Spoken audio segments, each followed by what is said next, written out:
7 ഘട്ടങ്ങൾ, ഒരു സീറ്റ് കഴിച്ച് 542 ഇടങ്ങളിൽ തീപാറും മത്സരം. രാജ്യത്തിൻ്റെ ഭാവി നിർണ്ണയിക്കുന്ന തെരഞ്ഞെടുപ്പ്. മാസങ്ങളുടെ കാത്തിരിപ്പിന് വിരാമം കുറിച്ച് ജനതയുടെ ഉള്ളിലിരിപ്പറിയാൻ പോകുന്നു. കേരളമടക്കം രാജ്യം ഹൃദയ ബീപ്പിലൂടെയാണ് നീങ്ങിപ്പോകുന്നത്. ആ നിമിഷത്തിലാണ് നമ്മളിപ്പോൾ. എക്സിറ്റ് പോൾ കണ്ടെങ്കിലും ആക്ച്വൽ പോൾ എന്താണ് അതറിയണം. ആര് രാജ്യം നേടും? സംസ്ഥാനത്തിൻ്റെ അഭിപ്രായങ്ങൾ എന്താകും? ആര് വീഴും വാഴും? കേരളത്തിൽ താമര വിരിയുമോ? ഒട്ടനവധി ചോദ്യങ്ങൾ തലയ്ക്ക് മുകളിൽ ആടുകയാണ്. കേരള വിഷൻ ന്യൂസ് പരിശോധിക്കുന്നു. വോട്ടെണ്ണം മുമ്പ്.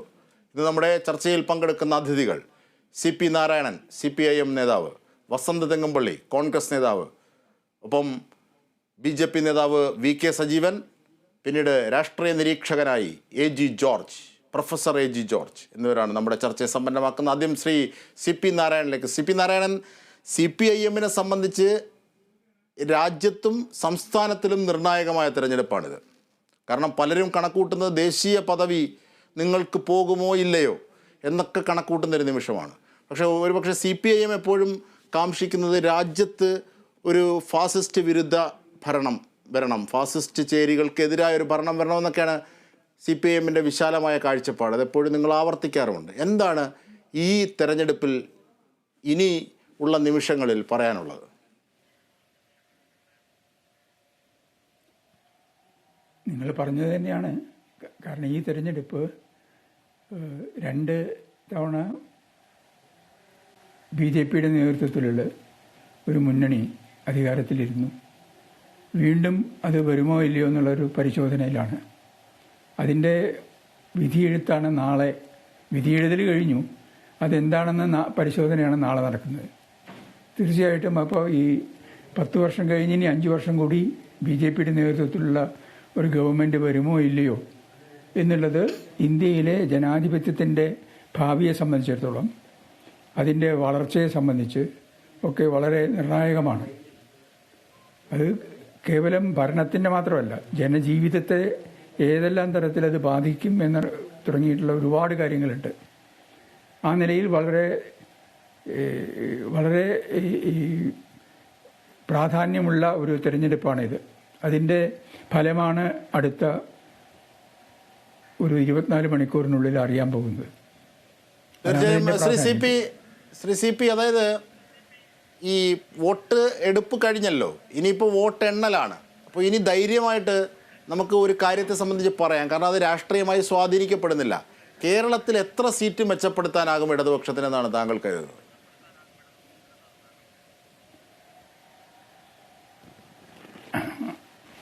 അത് കൃത്യമായിട്ട് എനിക്ക് പറയാൻ പറ്റില്ല. കാരണം ഞാനങ്ങനെ ഫീൽഡിൽ ഇതിനെപ്പറ്റി അറിഞ്ഞിട്ടില്ല. പക്ഷേ മോശമല്ലാത്തൊരു ഒരു എണ്ണം ഞങ്ങൾ ജയിക്കും എന്നുള്ളത് തന്നെയാണ് ഞങ്ങളുടെ പ്രതീക്ഷ. ശരി. ശ്രീ വസന്ത് തെങ്ങമ്പള്ളി, ഈ എക്സിറ്റ് പോളുകളൊക്കെ പറയുന്ന അനുസരിച്ച് കേരളത്തിൽ വലിയ നേട്ടം UDF ഉണ്ടാക്കാൻ കഴിയുമെന്നുള്ളതാണ്. എങ്ങനെ കാണുന്നു വസന്ത് തെങ്ങമ്പള്ളി? അല്ല, കേരളത്തിൽ UDFന് വലിയ നേട്ടം ഉണ്ടാകുമെന്നത് സംശയമില്ലാത്ത കാര്യമാണ്. പക്ഷെ അത് ഏതെങ്കിലും എക്സിറ്റ് പോളിന്റെ പുറത്താണ് എന്ന് ഞാൻ വിശ്വസിക്കുന്നില്ല, ഞങ്ങൾ ആരും വിശ്വസിക്കുന്നില്ല. എക്സിറ്റ് പോളുകളെ പറ്റി പറയാനുള്ളത്, ഇന്നലെ രാഹുൽ ഗാന്ധി വളരെ കൃത്യമായി പറഞ്ഞത് മോദി പോളാണ്. കേരളത്തിലും അതങ്ങനെ ഒക്കെ തന്നെയാണ്. നോക്കൂ, തമിഴ്നാട്ടിൽ കോൺഗ്രസ് മത്സരിക്കുന്നതിനേക്കാൾ കൂടുതൽ സീറ്റിൽ ജയിക്കുമെന്നാണ് ചില എക്സിറ്റ് പോളുകളിൽ പറയുന്നത്. തമിഴ്നാട്ടിൽ കോൺഗ്രസ് 9 സീറ്റിൽ മത്സരിക്കുന്നു, കോൺഗ്രസ് ജയിക്കുമെന്ന് എക്സിറ്റ് പോൾ പറയുന്നത് 13 സീറ്റിലാണ്. ഞങ്ങൾ മത്സരിച്ചിട്ടില്ലാത്ത സീറ്റിൽ പോലും ഞങ്ങൾ ജയിക്കുമെന്ന് പറയുന്ന എക്സിറ്റ് പോളുകളെ തൽക്കാലം, അത് കേരളത്തിന്റെ കാര്യത്തിലാണെങ്കിൽ പോലും വിശ്വാസത്തിലെടുക്കാൻ തൽക്കാലം ഞങ്ങൾക്കാവില്ല എന്നുള്ളത് തന്നെയാണ് യാഥാർത്ഥ്യം. പക്ഷേ കേരളത്തിലേക്ക് വരുമ്പോൾ, കേരളമാണ് അങ്ങയുടെ ചോദ്യത്തിന്റെ ഇത് എന്നതുകൊണ്ട്, കേരളത്തിലേക്ക് വരുമ്പോൾ 20 സീറ്റുകളിലും കഴിഞ്ഞ തവണ ഞങ്ങൾക്ക് നഷ്ടപ്പെട്ട ആലപ്പുഴ അടക്കമുള്ള 20 സീറ്റുകളിലും ഈ തവണ വിജയിക്കാൻ സാധിക്കും. അതും ചെറിയ വിജയമല്ല, വലിയ മാർജിനിൽ വിജയിക്കാൻ സാധിക്കുമെന്ന പ്രതീക്ഷയിലാണ് ഞങ്ങൾ ഉള്ളത്. കാരണം 2 ഗവൺമെന്റുകൾക്കെതിരായ വലിയ ആറ്റി കേരളത്തിലുണ്ട്. ഒന്ന്, സംസ്ഥാന ഗവൺമെന്റ് നടത്തി വരുന്ന അവരുടെ ജനദ്രോഹ നടപടികൾ. തെരഞ്ഞെടുപ്പിന്റെ സമയത്ത് പോലും അവർക്ക് കൃത്യമായി പെൻഷൻ കൊടുക്കാൻ സാധിച്ചിട്ടില്ല. 6 മാസത്തെ പെൻഷൻ പെൻഡിങ്ങിൽ നിൽക്കുമ്പോഴാണ് സർക്കാർ തെരഞ്ഞെടുപ്പിനെ നേരിടാൻ പോയത്. പെട്രോൾ വില വർധനവിൽ 2 രൂപ അധിക സെസ് നമ്മുടെ മേൽ അടിച്ചേൽപ്പിച്ചിട്ട് പറഞ്ഞത് ഇത് ക്ഷേമ പെൻഷൻ സെസ് എന്നാണ് പറഞ്ഞത്. രാജ്യത്തോ ലോകത്തോ നമ്മൾ അങ്ങനെ ഒരു സെസ് കേട്ടിട്ടുണ്ടോ? ആ സെസ് ഉണ്ടായിട്ട് പോലും CAG റിപ്പോർട്ട് നമ്മുടെ മുമ്പിലുണ്ട് ശ്രീ വളരെ കൃത്യമായി അതിൽ നിന്ന് 70% ഫണ്ട് പിരിച്ചെടുക്കാൻ വേണ്ടി സർക്കാരിന് സാധിച്ചിട്ടില്ല. അങ്ങനെ ഭരണരംഗത്ത് പരാജയമായ ഒരു സർക്കാരാണ് സംസ്ഥാനത്തുള്ളത്. കേന്ദ്രത്തിലാണെങ്കിൽ തുടക്കം തൊട്ട് വർഗീയത മാത്രം പറയുന്ന ഒരു നേതാവും ആ നേതാവിൽ അങ്ങനെയുള്ളവരെ തീർച്ചയായും കേരളം പുച്ഛിച്ചു തള്ളുമെന്നതിൽ സംശയമില്ല. കേരളത്തിൽ ഒരു സീറ്റിൽ പോലും ഇത്തവണ BJP 2ാം സ്ഥാനത്തും വരാൻ പോകുന്നില്ല. കേരളത്തിൽ ഞങ്ങൾ എല്ലാ സീറ്റുകളിലും മത്സരിച്ചത് CPM-ഉമായിട്ട്. ആ എല്ലാ സീറ്റുകളിലും ഞങ്ങൾ വിജയിക്കുമെന്നതിൽ ഞങ്ങൾക്ക് സംശയമില്ല. ഇനി നാഷണൽ ലെവലിലാണെങ്കിൽ ഇന്ത്യ സഖ്യം ഒരു വലിയ കൃത്യമായ മാർജിനോടുകൂടി നാളെ സർക്കാർ രൂപീകരിക്കാനുള്ള ചർച്ചകൾ നാളെ വൈകിട്ടത്തോടുകൂടി ആരംഭിക്കാൻ സാധിക്കുമെന്നാണ് ഞങ്ങൾ പ്രതീക്ഷിക്കുന്നത്. പക്ഷേ അവിടെ കാര്യങ്ങളുണ്ട്, പറയാതിരിക്കാൻ പറ്റില്ല. ഒന്ന്, ഇപ്പോ സുപ്രീം കോടതിയിൽ അടക്കം നിൽക്കുന്ന വിവിധ റിട്ടുകളുണ്ട്. ഇലക്ഷൻ കമ്മീഷൻ മോദി കമ്മീഷനായി മാറി. ഇലക്ഷൻ കമ്മീഷൻ ഇന്ന് പുറത്തുവിടുന്ന കണക്കല്ലായിരുന്നു നാളെ വിടുന്നത്. അങ്ങനെ ഇലക്ഷൻ കമ്മീഷൻ പോലും മോദിക്ക് വേണ്ടി വിടുപണി ചെയ്ത രാജ്യം 2014-ലും. അപ്പൊ ഈ തോക്കുമെന്ന് മുൻകൂട്ടി ഉള്ള ഒരു ജാമ്യമെടുപ്പാണോ തെങ്ങമ്പള്ളിക്കുള്ളത്? ആത്മവിശ്വാസക്കുറവുണ്ടോ രാജ്യത്ത്? അതാണ് തെരഞ്ഞെടുപ്പ് കമ്മീഷനെ കുറ്റം പറയുന്നു. കാരണം ജയിച്ചു പോയി കഴിഞ്ഞാൽ അവരെ തിരിച്ചടിക്കില്ലേ? യാതൊരു ആത്മവിശ്വാസക്കുറവുമില്ല. അതിനെല്ലാം കവർ ചെയ്യുന്ന, അതാണ് ഞാൻ പറഞ്ഞു വന്നത്, അതിനെല്ലാം കവർ ചെയ്യുന്ന വലിയ മാർജിൻ ജനം തവണ മാറിയിട്ടുണ്ട്. ഞാൻ ചോദിക്കട്ടെ, എത്ര ഇവർക്ക് മാറ്റാൻ പറ്റും? 10% ഡിഫറൻസ് അല്ലേ മാക്സിമം വരുത്താൻ പറ്റൂ? ജനം 50% ഞങ്ങളുടെ കൂടെയാണെങ്കിൽ എങ്ങനെ അവർക്ക് അതിനകത്ത് മാറ്റം വരുത്താൻ സാധിക്കും? അല്ലെങ്കിൽ 40% നിങ്ങൾക്ക് മേൽക്കൈ ഉണ്ടാകും. ശരി വസന്ത് തെങ്ങമ്പള്ളി, നമുക്ക് നാളെ കാണണം തീർച്ചയായും. പ്രൊഫസർ AG ജോർജിലേക്ക്. പ്രൊഫസർ AG ജോർജ്, ഈ എക്സിറ്റ് പോളുകളൊക്കെ, അതായത് ആദ്യത്തെ ഒരു ഘട്ടം 7 ഘട്ടങ്ങളായിരുന്നു. ആദ്യത്തെ ഒരു ഘട്ടം കഴിയുമ്പോൾ തന്നെ BJPക്ക് എതിരായി, മോദിക്കെതിരായി തരംഗമില്ല എന്ന തരത്തിലേക്ക് ഒരു വലിയ ട്രെൻഡ് രാജ്യത്താകമാനം നീങ്ങിയത് നമ്മൾ കണ്ടതാണ്. അത് 7ാം ഘട്ടം വരെ നിന്നു. പക്ഷേ പിന്നീട് അത് വീണ്ടും റീഓക്കുപ്പ് ചെയ്യുന്നത് എക്സിറ്റ് പോളുകളിലൂടെയാണ്. എക്സിറ്റ് പോളിൽ വലിയ ട്രെൻഡുണ്ട്, വലിയ രീതിയിൽ അർത്ഥത്തിൽ മറിയുമെന്നൊക്കെ കെജ്രിവാളും ഖാർഗെയും ഒക്കെ തള്ളിപ്പറയുന്നുണ്ടെങ്കിൽ ഇപ്പോഴും അവർ പറയുന്നത് 295 സീറ്റുകളിൽ തങ്ങൾക്ക് വ്യക്തമായ ഭൂരിപക്ഷം ഉണ്ടാകും, അല്ലെങ്കിൽ കേവല ഭൂരിപക്ഷം കടന്നുള്ള ഒരു സംഖ്യ ഞങ്ങളുടെ കയ്യിലുണ്ടാകുമെന്നാണ് ഇന്ത്യ മുന്നണി പറയുന്നത്. എന്താണ് രാജ്യത്തിൻ്റെ വസ്തുതകളെ മുഴുവനായി നമുക്ക് പരിശോധിക്കുമ്പോൾ? സംസ്ഥാനത്തേക്ക് നമുക്ക് എത്താം, സംസ്ഥാനത്തിൻ്റെ ഓരോ മണ്ഡലവും തിരിച്ച് നമുക്ക് പോകാം. അതിനു മുമ്പ് ജിംഷാദെ, നമ്മളെല്ലാവരും ഇപ്പോൾ ഈ എക്സിറ്റ് പോൾ സൃഷ്ടിച്ച ഒരു മാനസിക അവസ്ഥയിലാണ് ഈ ചർച്ചയിൽ പങ്കെടുക്കുന്നത്. അതുകൊണ്ട് ഒരു പക്ഷേ ചില മുൻവിധിയൊക്കെ നമ്മെ സ്വാധീനിച്ചു എന്ന് വന്നേക്കാം. ഞാൻ അതിൽ നിന്ന് മോചിതനായി കാര്യങ്ങൾ കാണാനാണ് ശ്രമിക്കുന്നത്. അജീം ഷാദി ചോദിച്ച ചോദ്യത്തിന്റെ ഉത്തരം എന്ന രീതിയിൽ നേരെ അതിലേക്ക് വരികയാണ്. എക്സിറ്റ് പോളെ നമ്മളെ സംബന്ധിച്ച്, നിങ്ങളൊക്കെ മാധ്യമ പ്രവർത്തനം തുടങ്ങിയിട്ട് വർഷങ്ങളായി, ഇവിടെ ഇരിക്കുന്ന എല്ലാവരും രാഷ്ട്രീയ രംഗത്തൊക്കെ പ്രവർത്തിച്ചവരാണ്. എക്സിറ്റ് പോളുകളെ സംബന്ധിച്ച് ഒരു വളരെ കൃത്യമായിട്ടുള്ള ഒരു അംഗീകൃത സ്വഭാവം അതിനില്ല എന്ന് നമുക്ക് എല്ലാവർക്കും അറിയാം. എക്സിറ്റ് പോളുകൾ പൂർണ്ണമായി വിജയിച്ച സാഹചര്യം ഉണ്ടായിട്ടുണ്ട്, പൂർണ്ണമായി പരാജയപ്പെട്ട സാഹചര്യം ഉണ്ടായിട്ടുണ്ട്, ഭാഗികമായി ജയിക്കുകയും തോൽക്കുകയും ചെയ്ത സാഹചര്യം നമ്മുടെ ഗതകാല രാഷ്ട്രീയ ചരിത്രത്തിൽ നമ്മൾ എല്ലാവരും കണ്ടവരാണ്. ഇതിനകത്ത് ഇത് നടത്തുന്ന ഏജൻസികൾ തന്നെ പറയുന്നുണ്ട്, ഒരു നിശ്ചിത ശതമാനം പെർസെൻറ്റേജ് ഓഫ് എറർ എന്ന് ഇംഗ്ലീഷിൽ പറയുന്ന ഒരു പ്രയോഗമുണ്ട്. ആ ഒരു എറർ ഉണ്ട് എന്ന് അവർ സമ്മതിക്കുന്നു. അപ്പോൾ ഇതൊന്നും അടിസ്ഥാനമാക്കിക്കൊണ്ട് നമുക്ക് യുക്തിസഹജമായ ശാസ്ത്രീയമായിട്ടുള്ള ഒരു വിലയിരുത്തൽ നടത്തുന്നത് ഇപ്പോൾ സാധ്യമല്ല എന്നുള്ളിടത്താണ് ഞാൻ നിൽക്കുന്നത്. എന്നാലും ഇതിനകത്തുനിന്ന് ലഭിക്കുന്ന ചില സൂചനകളുണ്ട് അജീം ഷാദെ, അത് നാം കാണാതെ പോകരുത്. കാരണം ഇപ്രാവശ്യത്തെ എക്സിറ്റ് പോളിന്റെ ഒരു പ്രത്യേക സ്വഭാവം എന്ന് പറയുന്നത്, ഞാനിത് കഴിഞ്ഞ കുറച്ച് ദിവസങ്ങളായി ഇന്നലെ മുതൽ ഇത് പ്രത്യേകമായി ശ്രദ്ധിക്കുമ്പോൾ ഇതിനകത്ത് കാണുന്ന ഒരു പൊതു ഘടകം എന്ന് പറയുന്നത്, എല്ലാ ഏജൻസികളും NDAക്ക് മുൻതൂക്കം കൽപ്പിച്ചിരിക്കുകയാണ്. അവിടെ ഒരു വ്യത്യാസം എന്ന് പറയുന്നത് നമ്പറിൽ മാത്രമേ ഉള്ളൂ. ഈ ചാണക്യ എന്നൊക്കെ പറയുന്ന ഏജൻസിയൊക്കെ 415 എന്നൊക്കെ പറഞ്ഞ ചില അസാധാരണമായ സംഖ്യയിലേക്കൊക്കെ പോയിട്ടുണ്ട്. ഞാൻ അതിലെ വിശദാംശങ്ങളിലേക്ക് പോകുന്നില്ല. മറ്റ് ഏജൻസികളൊക്കെയും നമ്മൾ നോക്കുമ്പോൾ എങ്ങനെ പോയാലും വ്യക്തമായ 272 അപ്പുറമായി 315, 312, 289 എന്ന് പറയുന്ന രീതിയിലേക്ക് ഈ പറയുന്ന നാഷണൽ എക്സിറ്റ് പോൾ ഏജൻസികളെല്ലാം പോയിരിക്കുന്നു എന്ന ഒരു പ്രത്യേകത ഈ പ്രാവശ്യത്തെ എക്സിറ്റ് പോളിലുണ്ട് എന്ന് പറയാനാണ് ഞാൻ ആഗ്രഹിക്കുന്നത്. അപ്പോൾ അതിൽ നിന്ന് ഉരുത്തിരിയുന്നതായിട്ടുള്ള സൂചകം എന്ന് പറയുന്നത്, എങ്ങനെ വന്നാലും BJP ഒരു 3ാം ഊഴത്തിൽ പ്രവേശിക്കും എന്നതാണ്. എന്നാൽ ഈ അജീം ഷാദ് പറഞ്ഞപ്പോൾ ഇത് എന്തുകൊണ്ട് ഇങ്ങനെ സംഭവിച്ചു എന്നതിനെ സംബന്ധിച്ച് നമുക്ക് കൂടുതൽ ചർച്ച ചെയ്യേണ്ടതായിട്ട് വരും. കാരണം തുടക്കത്തിൽ നടത്തിയ പ്രചരണങ്ങളൊന്നും അല്ലല്ലോ മോദി ഈ 5ഉം 6ഉം ഘട്ടങ്ങളിൽ ഉത്തരേന്ത്യയിൽ പോയി നടത്തിയ പ്രചാരണത്തിന്റെ പ്രധാനമായിട്ടുള്ള ഉൾക്കാമ്പ് എന്ന് പറയുന്നത്? നമുക്കറിയാം, ദക്ഷിണേന്ത്യൻ സംസ്ഥാനത്തിൽ അദ്ദേഹം വന്നപ്പോൾ പറഞ്ഞത് മുഴുവൻ വികസനത്തെ സംബന്ധിച്ചായിരുന്നു. അടിസ്ഥാന വികസന സൗകര്യങ്ങളൊക്കെ ഒരുപാട് 10 വർഷങ്ങളായിട്ട് ഉണ്ടാക്കി. അതിന്റെ എല്ലാം ഗുണഭോക്താക്കൾ ഇവിടെ വന്ദേ ഭാരത് ട്രെയിൻ അനുവദിച്ചു. അങ്ങനെ തുടർച്ചയായി ഒരുപാട് കാര്യങ്ങൾ പറഞ്ഞ മോദി വടക്കേ ഇന്ത്യയിൽ ചെന്നപ്പോൾ നേരെ തകിടം മറിഞ്ഞു. അവിടെ എന്താണ്? അവിടെ വർഗീയ വിദ്വേഷം ഒരളവ് വരെ ഉണർത്തുന്ന രീതിയിൽ എന്ന് സംശയിക്കത്തക്ക തരത്തിലുള്ള പ്രഭാഷണങ്ങളും പ്രചരണങ്ങളും അദ്ദേഹം നടത്തിയെന്ന് അദ്ദേഹം മാത്രമല്ല, അദ്ദേഹം സമ്മതിച്ചില്ലെങ്കിലും ഇലക്ഷൻ കമ്മീഷൻ പോലും BJPക്ക് താക്കീത് കൊടുക്കേണ്ട ഒരു സാഹചര്യം ഉണ്ടായത് അജിം ഷാദിനും അറിയാം. അപ്പോൾ ഞാൻ തിരിച്ചെത്താം. പ്രൊഫസർ എജി ജോർജ്, ഞാൻ തിരിച്ചെത്താം. ഇപ്പോൾ VK സജീവൻ BJP നേതാവ് കൂടി ചേരുകയാണ്. ശ്രീ VK സജീവൻ, അതായത് ഈ ഹിന്ദി ഹൃദയഭൂമിയിൽ തിരിച്ചടി കിട്ടും, അത് ഉറപ്പായപ്പോൾ കണക്കുകൾ 400-ൽ ഒപ്പിക്കാനായി കൂട്ടിക്കൂട്ടി വരികയാണ്. ദക്ഷിണേന്ത്യയിലേക്ക് കയറുകയാണ്. അപ്പോൾ 3 സീറ്റ് അധികം വരുന്നു. അപ്പോൾ കേരളത്തിൽ 3. ഇങ്ങനെ BJPക്ക് ഗോദി മീഡിയ ചമച്ച് നൽകിയതാണ് എക്സിറ്റ് പോൾ എന്നൊക്കെ വലിയ ആക്ഷേപങ്ങളുണ്ട്.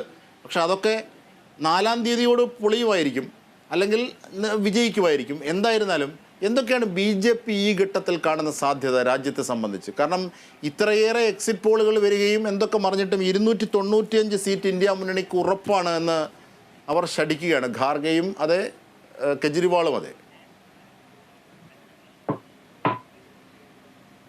അല്ല, BJPയെ സംബന്ധിച്ചിടത്തോളം തെരഞ്ഞെടുപ്പിൻ്റെ മുന്നൊരുക്കത്തിൻ്റെ സമയത്തും തെരഞ്ഞെടുപ്പ് സമയത്തും തെരഞ്ഞെടുപ്പിന് ശേഷവും ഒരു കാര്യവും മാറ്റിപ്പറയേണ്ട ഒരു സാഹചര്യവും ഉണ്ടായിട്ടില്ല. BJP നേരത്തെ തന്നെ നേടണമെന്ന് ആഗ്രഹിച്ചത് ഈ രാജ്യത്ത് 50% വോട്ടും 80% സീറ്റുമാണ്.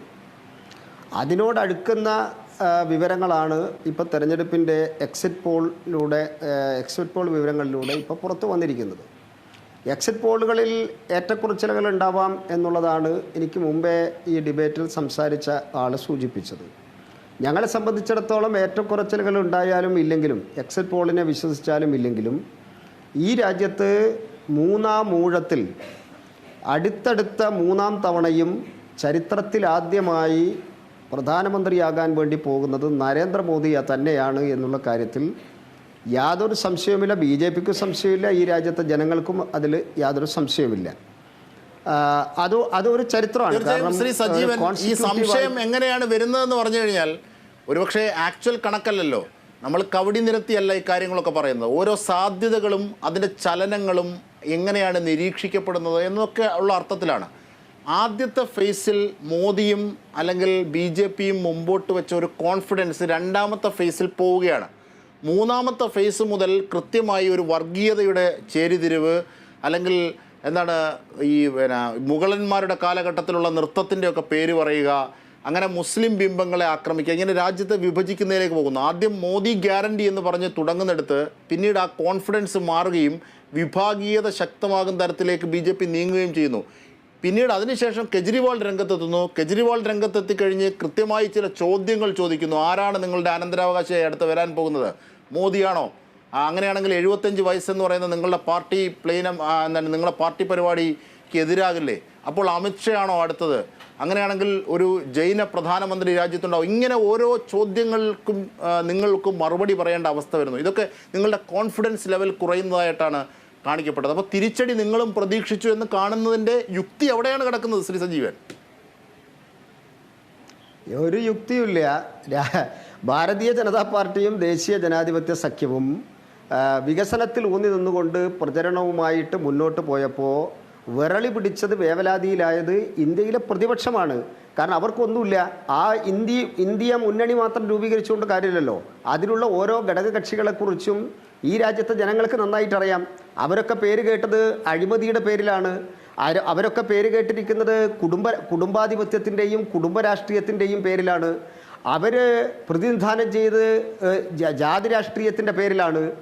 അതുകൊണ്ട് വികസനം പറയുന്ന BJPയെ പിടിച്ചു നിർത്താൻ ചില തന്ത്രങ്ങൾ, ചില പൊടിക്കൈകൾ അവരാണ് പ്രയോഗിച്ചിരിക്കുന്നത്. നരേന്ദ്രമോദിയെ വ്യക്തിപരമായിട്ട് ആക്രമിച്ചു. എത്ര കാലം മുമ്പേ തുടങ്ങിയതാണ്. ഗുജറാത്ത് മുഖ്യമന്ത്രിയായ സമയം മുതൽ അദ്ദേഹത്തെ വ്യക്തിപരമായിട്ട് അറ്റാക്ക് ചെയ്യല്ലേ. ഇതിലൊന്നും ഇപ്പോൾ പിടികിട്ടാത്തപ്പോൾ അവർ എല്ലാ ഏജൻസികളുടെയും റിപ്പോർട്ടിനെ തള്ളിപ്പറഞ്ഞുകൊണ്ട് ഇനി അടുത്തത് EVM മെഷീനിലേക്കാണ് കടക്കാൻ വേണ്ടി പോകുന്നത്. ഇപ്പോൾ കഴിഞ്ഞ ദിവസം പരാതി കൊടുത്തല്ലോ. പരാതി കൊടുക്കാൻ വേണ്ടി പോയപ്പോൾ ഇലക്ഷൻ കമ്മീഷൻ 24 മണിക്കൂർ പറഞ്ഞിരിക്കുകയാണ്. ഏതെങ്കിലും ഒരു തെളിവ് ഈ രാജ്യത്ത് എവിടെയെങ്കിലും EVM മെഷീനും VVPAറ്റും തമ്മിൽ വ്യത്യാസം തെളിയിക്കാൻ വേണ്ടി സാധിച്ചിട്ടുണ്ടോ? എന്തെങ്കിലും പറയാണ്, എന്തെങ്കിലും പറഞ്ഞ് ആളുകൾ വിഭജിച്ചുകൊണ്ട് വോട്ട് പിടിക്കാൻ വേണ്ടി നോക്കി, അതൊക്കെ പരാജയത്തിലാകും. കേജ്രിവാൾ ഇറങ്ങി മലമറിച്ചു എന്നല്ലേ പറയുന്നത്. 4-ാം തീയതി കാണാലോ ഡൽഹിയിൽ എത്ര സീറ്റ് കിട്ടുന്നുള്ളത്. ഇവർ 1-1-2 എന്നുള്ള കണക്കാണ് രാഷ്ട്രീയത്തിൽ പ്രയോഗിക്കാൻ വേണ്ടി പോകുന്നത്. കോൺഗ്രസും കേജ്രിവാളിൻ്റെ പാർട്ടിയും കൂടെ ചേർന്നാൽ ഡൽഹി തൂത്തുവാരാം എന്നുള്ളതായിരുന്നല്ലോ കണക്കുകൂട്ടൽ. അതാണല്ലോ ഇപ്പോഴും ആവർത്തിച്ചുകൊണ്ടിരിക്കുന്നത്. അതാണ് ഞങ്ങൾ പറയുന്നത്. ഞങ്ങൾ ജനങ്ങളിലാണ് വിശ്വാസം അർപ്പിച്ചിരിക്കുന്നത്.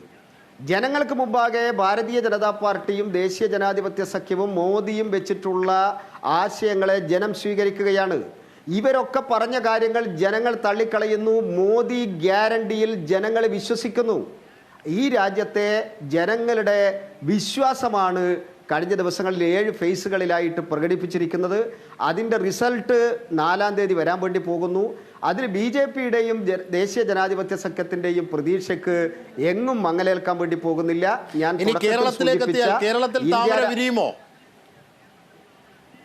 തീർച്ചയായിട്ടും കേരളത്തിലും താമര വിരിയും. കാരണം പരമ്പരാഗത രാഷ്ട്രീയത്തിനപ്പുറത്ത് പോസിറ്റീവായിട്ടുള്ള പൊളിറ്റിക്സ്, ഇവിടെ നെഗറ്റീവായിട്ടുള്ള പൊളിറ്റിക്സ് അല്ലേ ഏറ്റവും കൂടുതൽ ചർച്ച ചെയ്തത്. ഞാൻ കോഴിക്കോട് സ്റ്റുഡിയോയിൽ നിങ്ങളെ കോഴിക്കോട് എത്ര സീറ്റ് ഞാൻ അതിലേക്ക് വരാം. ഞാൻ രാഷ്ട്രീയമാണല്ലോ സംസാരിക്കുന്നത്. ഞാൻ നിങ്ങളുടെ കോഴിക്കോട് സ്റ്റുഡിയോയിൽ നിന്നാണ് സംസാരിക്കുന്നത്. നിങ്ങൾ വർഗീയതയെക്കുറിച്ചും ഇതിനെക്കുറിച്ചൊക്കെ പറഞ്ഞല്ലോ. ഇന്ത്യ രാജ്യത്ത് കോഴിക്കോട്ടും വടകരയിലും പറഞ്ഞത്ര വർഗീയത ഈ തവണ ഈ തെരഞ്ഞെടുപ്പിൽ ഒരിടത്തും പറഞ്ഞിട്ടില്ല. അതിൻ്റെ പരിണിത ഫലങ്ങൾ 2 മുന്നണിക്കാരും അനുഭവിച്ചുകൊണ്ടിരിക്കുന്ന ഒരു സാഹചര്യം കേരളത്തിൽ നമ്മൾ കാണുകയാണ്. ആ സാഹചര്യത്തിൽ പോസിറ്റീവായിട്ടുള്ള പൊളിറ്റിക്സ് പറഞ്ഞത്, വികസന രാഷ്ട്രീയം പറഞ്ഞത്, യഥാർത്ഥ മതേതര മുന്നണിയായിട്ട് നിലകൊണ്ടത് അത് ദേശീയ ജനാധിപത്യ സഖ്യത്തിൻ്റെ സ്ഥാനാർത്ഥികളാണ്. അതുകൊണ്ട് തീർച്ചയായിട്ടും കഴിഞ്ഞ 10 വർഷത്തിനിടയിൽ നരേന്ദ്രമോദി സർക്കാർ ഈ രാജ്യത്ത് നടപ്പിലാക്കിയിട്ടുള്ള ഭരണപരിഷ്കാരങ്ങളുടെ നേട്ടങ്ങൾ അനുഭവിച്ചിട്ടുള്ള ഒരു ജനത, 32 കോടി ആളുകൾക്കാണ് DBT വഴി ഡയറക്റ്റ് ബെനിഫിറ്റ് വഴി നേട്ടം കൊയ്യാൻ വേണ്ടി സാധിച്ചിട്ടുള്ളത്. 25% ആളുകളെ ദാരിദ്ര്യരേഖയ്ക്ക് മുകളിൽ എത്തിച്ചു. ഇതൊക്കെ അനുഭവസ്ഥരായിട്ടുള്ള ജനങ്ങളാണ്. അവർക്ക് സർക്കാർ പോകുമ്പോൾ മൻമോഹൻ സിംഗ് പോകുമ്പോഴുള്ള പെട്രോൾ വില, പിന്നീട് അതിനുശേഷം മോദി 2 തവണ വന്നപ്പോൾ ഉള്ള പെട്രോൾ ഗ്യാസ് വില, അതൊന്ന് നോക്കിയാൽ മതി. രാജ്യത്തെ ദരിദ്രരേഖയ്ക്ക് മുകളിൽ ചാർത്തിയെന്ന് പറയുന്നത് അല്ലപ്പോ പെട്രോളിയം ഉൽപ്പന്നങ്ങളുടെ കേന്ദ്രീകരിച്ചുകൊണ്ട് നിൽക്കല്ല. പെട്രോളിനൊക്കെ ബദൽ സംവിധാനങ്ങൾ ഒരുക്കിയല്ലോ. സൗരോർജ്ജത്തിൻ്റെയും ഇലക്ട്രിക് വണ്ടികളുടെയും ഒക്കെ പ്രവാഹം നമ്മുടെ കൺമുമ്പിലൂടെ കാണില്ലേ നമ്മൾ. അതിനൊക്കെ ബദൽ സംവിധാനം, പരിഹാരമാണ് പ്രധാനം. രാജ്യത്തെ ഭരണാധികാരികൾ പരിഹാരത്തിന് വേണ്ടിയിട്ടാണ് നിലകൊള്ളുന്നത്. അല്ലാണ്ട് പരമ്പരാഗതമായിട്ട് സബ്സിഡി കൊടുത്തു എന്ന് പറഞ്ഞുകൊണ്ട് അതേ സബ്സിഡിയിൽ നിലനിർത്തണം എന്ന് പറയുന്നതിൽ അർത്ഥമില്ല. വാദിക്കരുത്. പുരോഗമന സമൂഹം എന്നുള്ള നിലയിൽ എന്താണ് എംപ്ലോയ്മെന്റ് ജനറേഷനെയാണ് കാണുന്നത്. അല്ല കാണാലോ ഇപ്പോൾ ആര് എങ്ങനെയാണ് ചിന്തിച്ചത്. ജാതീയത പറഞ്ഞല്ലോ ഈ തെരഞ്ഞെടുപ്പിൽ, ജാതീയത പറഞ്ഞല്ലോ. എങ്ങനെയാണ് ജനം ചിന്തിച്ചത്, എങ്ങനെയാണ് ഇന്ത്യ രാജ്യത്ത് ജനങ്ങൾ ചിന്തിച്ചത്. മധ്യപ്രദേശിലെയും പ്രസംഗങ്ങളിൽ ആരാണ് ജാതീയതയും വർഗീയതയും പറഞ്ഞത്? പറയൂ, ആരാണ് വർഗീയത ആദ്യം തുടങ്ങിയത്? അവിടെയാണല്ലോ പ്രശ്നം. ആ ഖാർഗെയും രാഹുൽ ഗാന്ധിയുടെയും പ്രസംഗത്തിലാണ്.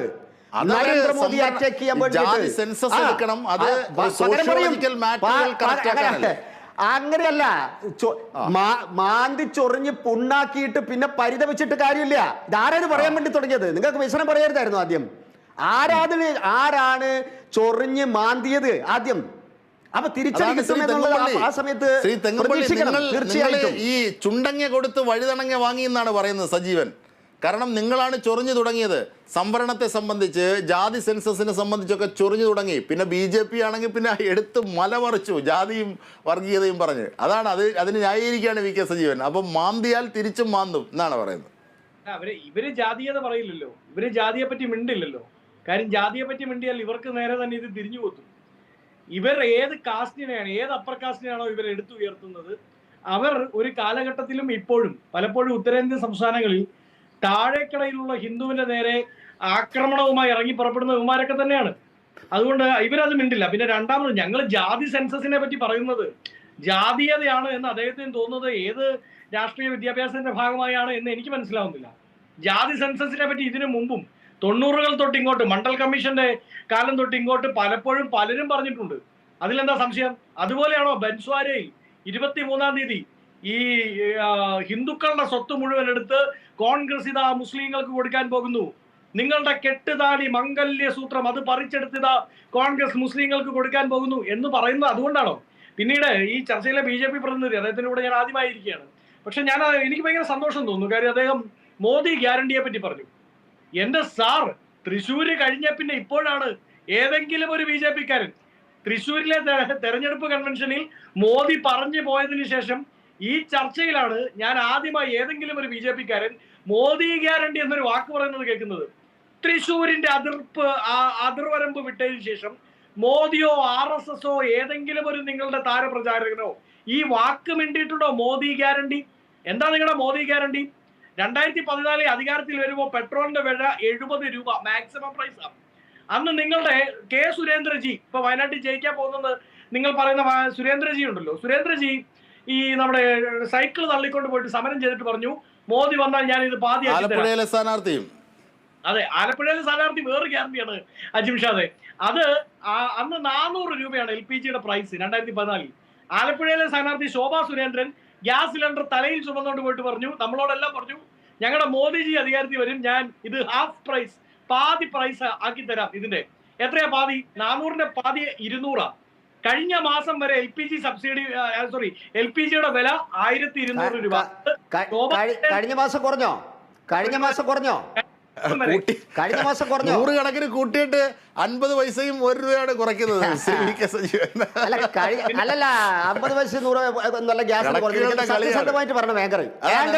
ഏങ്കർ വിളിച്ചു പറയുന്ന കാര്യം സത്യസന്ധമായിരിക്കണം. ഗ്യാസിന് കുറച്ച് എത്രയെന്ന് പറയണം. കഴിഞ്ഞ മാസം കുറഞ്ഞോ?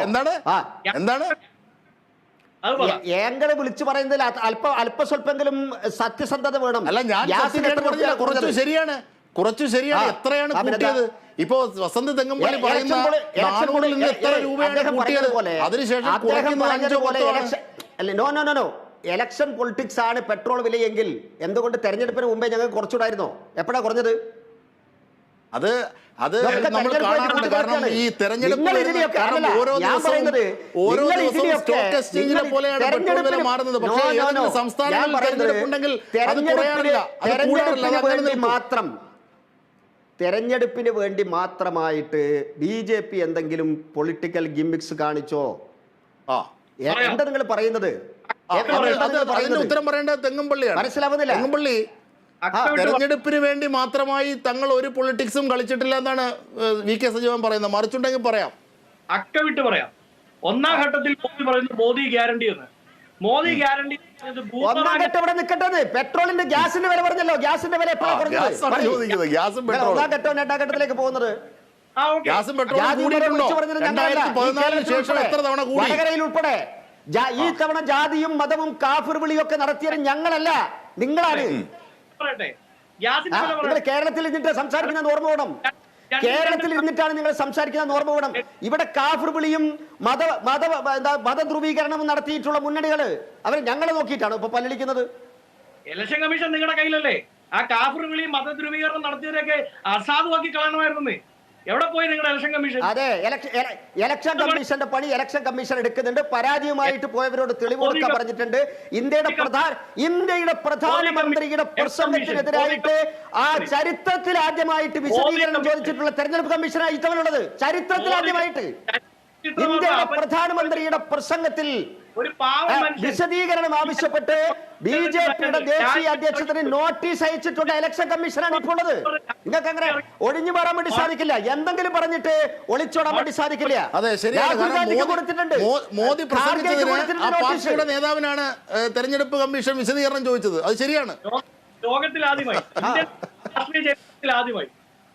അതെ അതെ, തീർച്ചയായും. അല്ല സജീവൻ ഈ പറഞ്ഞു കുടുങ്ങരുത്. കാരണം എന്താ അറിയാമോ?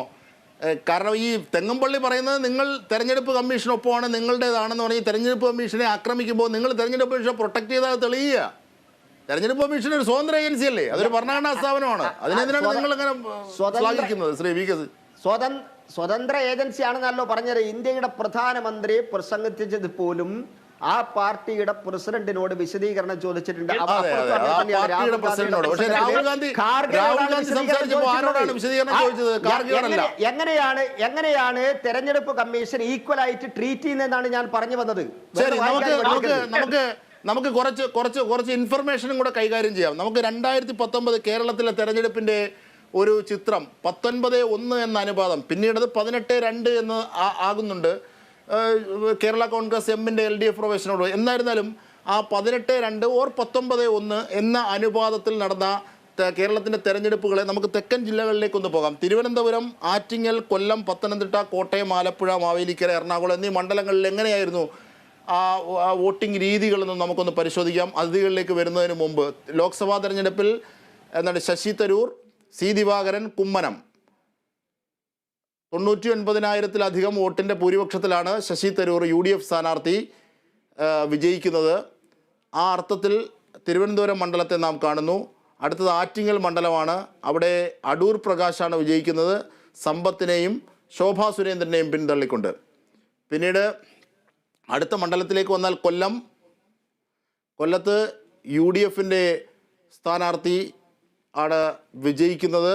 അത് LDFൻ്റെ ഇപ്പോഴത്തെ ധനമന്ത്രിയായിട്ടുള്ള LDFൻ്റെ KN ബാലഗോപാലിന് എതിരെയാണ് RSPയുടെ സ്ഥാനാർത്ഥി അഥവാ UDF അംഗം വിജയിക്കുന്നത് എന്നുള്ളതാണ്. പിന്നീട് പത്തനംതിട്ട വന്നാൽ പത്തനംതിട്ടയിലും UDF സ്ഥാനാർത്ഥി തന്നെയാണ് വിജയിക്കുന്നത്. അടുത്തത് നമുക്ക് നോക്കാം മാവേലിക്കരയിൽ കൊടിക്കുന്നിൽ സുരേഷാണ് ചിറ്റയം ഗോപകുമാറിനെയും തഴവ സഹദേവനെയും പിന്തള്ളിക്കൊണ്ട് വിജയിക്കുന്നത്. പിന്നീട് മാവേലിക്കരയിൽ കൊടിക്കുന്നിൽ. അടുത്തത് നമ്മൾ ആലപ്പുഴയിലേക്ക് പോകുന്നു. ആലപ്പുഴയിൽ ആരിഫ്, ഏക LDFൻ്റെ സ്ഥാനാർത്ഥിയുടെ വിജയം. ആരിഫ്, അത് ഭൂരിപക്ഷം 10,000 മാത്രമാണ്. കാസർഗോഡ് അടക്കം മറ്റ് മണ്ഡലങ്ങളിലൊക്കെ ഇപ്പോൾ നേരത്തെ കണ്ട കൊല്ലത്ത് 1,48,000 വോട്ടിൻ്റെ ഭൂരിപക്ഷമാണ് UDF സ്ഥാനാർത്ഥി കരസ്ഥമാക്കിയത്. പക്ഷേ LDFൻ്റെ ഏക വിജയം സാധ്യമാക്കിയ ആരിഫ് ഏതാണ്ട് 10,000 വോട്ടിനോടുകൂടിയാണ്, 10,000 ചില്ലുവാന വോട്ടിൻ്റെ ഭൂരിപക്ഷത്തിലാണ് വിജയിക്കുന്നത്. ഇതാണ് ഒരു കോട്ടയം ലോക്സഭാ മണ്ഡലത്തിൻ്റെ ചിത്രം കാണുന്നത്. UDF സ്ഥാനാർത്ഥി പിന്നീട് അത് LDF സ്ഥാനാർത്ഥിയായി മാറുന്നുണ്ട്. കാരണം ഇപ്പോൾ LDF സ്ഥാനാർത്ഥിയാണ് തോമസ് ചാഴികാടൻ. പാർട്ടിയുടെ മുന്നണി മാറ്റം സാധ്യമാക്കിയതിലെ കണക്കുകളാണ് പോകുന്നത്. ഇനി നമുക്ക് CP നാരായണനിലേക്ക് വന്നാൽ, CP നാരായണൻ, നമ്മൾ ഇത്രയും മണ്ഡലങ്ങൾ പരിശോധിച്ചു. കഴിഞ്ഞ തവണത്തെ ആലപ്പുഴയിലെ 10,700 സംതിങ് വോട്ട് എന്ന ഭൂരിപക്ഷത്തിലുള്ള LDF സ്ഥാനാർത്ഥിയുടെ ആരിഫിൻ്റെ വിജയം ഒഴിച്ചാൽ തെക്കൻ കേരളത്തിലും വടക്കൻ കേരളത്തിലും ഒന്നും LDFന് സ്ഥായിയായ ഒരു വിജയം സാധ്യമാക്കാനായില്ല. അതൊക്കെ ആ ട്രെൻഡിൻ്റെ പേരിലാണ് പറഞ്ഞു പോയത്. പക്ഷേ ഇപ്പോഴും ആ ട്രെൻഡിൻ്റെ മറ്റൊരു അലയൊലിയായി ഉണ്ട്. കാരണം രാഹുൽ ഗാന്ധി അടക്കം വയനാട്ടിൽ നിൽക്കുന്നുണ്ട്. ഇങ്ങനെയൊക്കെയുള്ളൊരു സാധ്യതയിൽ LDF എങ്ങനെയാണ് വിജയപ്രതീക്ഷ ഈ കഴിഞ്ഞ തവണത്തെ 1-ൽ നിന്ന് കൂട്ടാൻ ആഗ്രഹിക്കുന്നത് അല്ലെങ്കിൽ കരുതുന്നത്?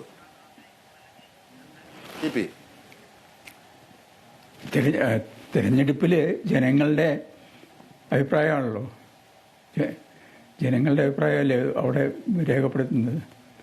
അത് വെച്ച് നോക്കുമ്പോൾ ഈ ഇന്ത്യയിലെ സ്ഥിതി, ഈ 5 വർഷം മോദി ഗവൺമെൻറ് എന്തെല്ലാം ഇവിടെ ചെയ്തു തുടങ്ങിയിട്ടുള്ള പല കാര്യങ്ങളും വെച്ചുകൊണ്ടാണ് ഈ തെരഞ്ഞെടുപ്പിൽ ആരെയൊക്കെ പിന്തുണയ്ക്കണം, തൻ്റെ വോട്ട് ഏത് സ്ഥാനാർത്ഥിക്ക് വിനിയോഗിക്കണം എന്നുള്ള തീരുമാനമെടുക്കുന്നത്. അപ്പോൾ അത് വെച്ച് നോക്കുമ്പോൾ അത് ഈ 5 വർഷത്തെ ഭരണമുണ്ട്, ആ ഭരണത്തിൻ്റെ ഫലമായിട്ടുണ്ടായ ജനങ്ങൾക്കുണ്ടായ പ്രയാസങ്ങൾ, നേട്ടങ്ങൾ, ഇങ്ങനെ പലതുമുണ്ട്. അപ്പോൾ അതെല്ലാം കൂടി വെച്ചിട്ടാണ് ഈ കേവലം വോട്ട് ചെയ്യാൻ പോകുമ്പോൾ ആ സമയത്ത് ഈ ഉള്ള സ്ഥാനാർത്ഥികളുടെ ഓരോ മണ്ഡലത്തിലെ ഉള്ള സ്ഥാനാർത്ഥികളുടെ ആർക്ക് വോട്ട് ചെയ്യുന്നു എന്നുള്ളതല്ല. 5 വർഷത്തെ ഈ കഴിഞ്ഞ ഗവൺമെൻറ്റിൻ്റെ ഭരണം എങ്ങനെ കേരളത്തിലെ ഇന്ത്യയിലെ ജനങ്ങളെ ബാധിച്ചു, അത് ഇനി ആവർത്തിക്കാതിരിക്കാൻ എന്ത് ചെയ്യണം എന്ന രീതിയിലാണ് ചെയ്യുന്നത്. അപ്പോൾ ആ നിലയ്ക്ക് നോക്കുമ്പോൾ ഈ തിരഞ്ഞെടുപ്പിൽ മോദിയുടെ പാർട്ടിയുണ്ട്, കോൺഗ്രസ് ഉണ്ട്, ഇടതുപക്ഷത്തെ പോലെ മറ്റുള്ള പാർട്ടികളുണ്ട്. ഇവയൊക്കെ ഓരോ സെറ്റ് കാര്യങ്ങൾ ജനങ്ങളുടെ മുമ്പിൽ ഞങ്ങൾ അധികാരത്തിൽ വരികയാണെങ്കിൽ പക്ഷേ ഇന്നതൊക്കെ ചെയ്യാം എന്ന അതായത് രീതിയിൽ ഭരണവിരുദ്ധ വികാരമുണ്ട് എങ്കിൽ, അല്ലെങ്കിൽ മോദിയുടെ കേന്ദ്ര ഭരണത്തിലുള്ള വിയോജിപ്പുണ്ട് എങ്കിൽ അതിനെതിരെയുള്ള ഇന്ത്യ മുന്നണിയുടെ 2 സഖ്യകക്ഷിയും ഒരുപോലെ മത്സരിക്കുന്ന ഇടമാണ്.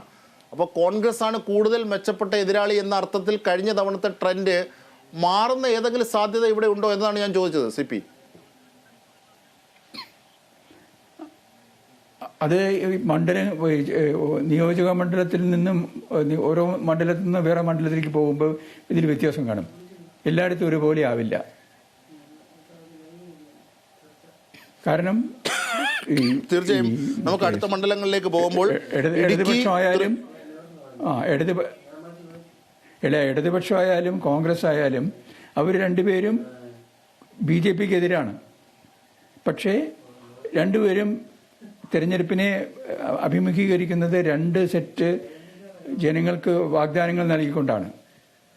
അപ്പോൾ അതുകൊണ്ട് ജനങ്ങളുടെ വോട്ട് ഇതിലേതിനെ ആശ്രയിച്ചാണ് തങ്ങൾക്ക് ഇവിടെ ഇനിയുള്ള ഭരണം നടക്കേണ്ടത് എന്നതിനെ സംബന്ധിച്ചുള്ള വോട്ട് ഉണ്ടാവും. അപ്പോൾ അത് ഓരോ മണ്ഡലത്തിലും വ്യത്യാസം ഉണ്ടാവും. തിരുവനന്തപുരത്തെ പോലെ ആയിരിക്കില്ല കൊല്ലത്ത്, അതുപോലെ ആയിരിക്കില്ല പത്തനംതിട്ട, ഇങ്ങനെ ഓരോ സ്ഥലത്തും വ്യത്യാസം ഉണ്ടാവും. തീർച്ചയായും ഇപ്പോൾ സമയം 7 മണി കഴിഞ്ഞ് 32 മിനിറ്റാണ്. ഒരു ചെറിയ ഇടവേളയ്ക്ക് ശേഷം നമുക്ക് ചർച്ചയുടെ അടുത്ത ദിശയിലേക്ക് കടക്കാം. ഒരു ചെറിയ ഇടവേള, പെട്ടെന്ന് തിരിച്ചെത്താം.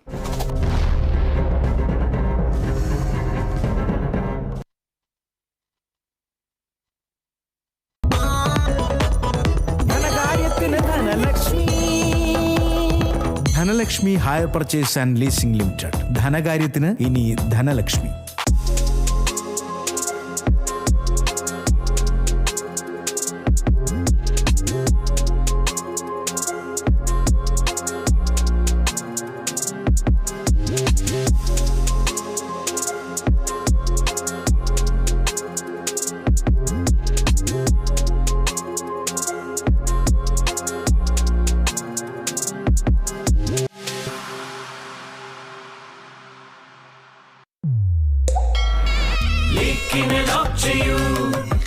മഴവെള്ളപ്പാത്തികളുടെ ജോയിന്റ് ലീക്കിൽ നിന്നും 100% പ്രൊട്ടക്ഷൻ.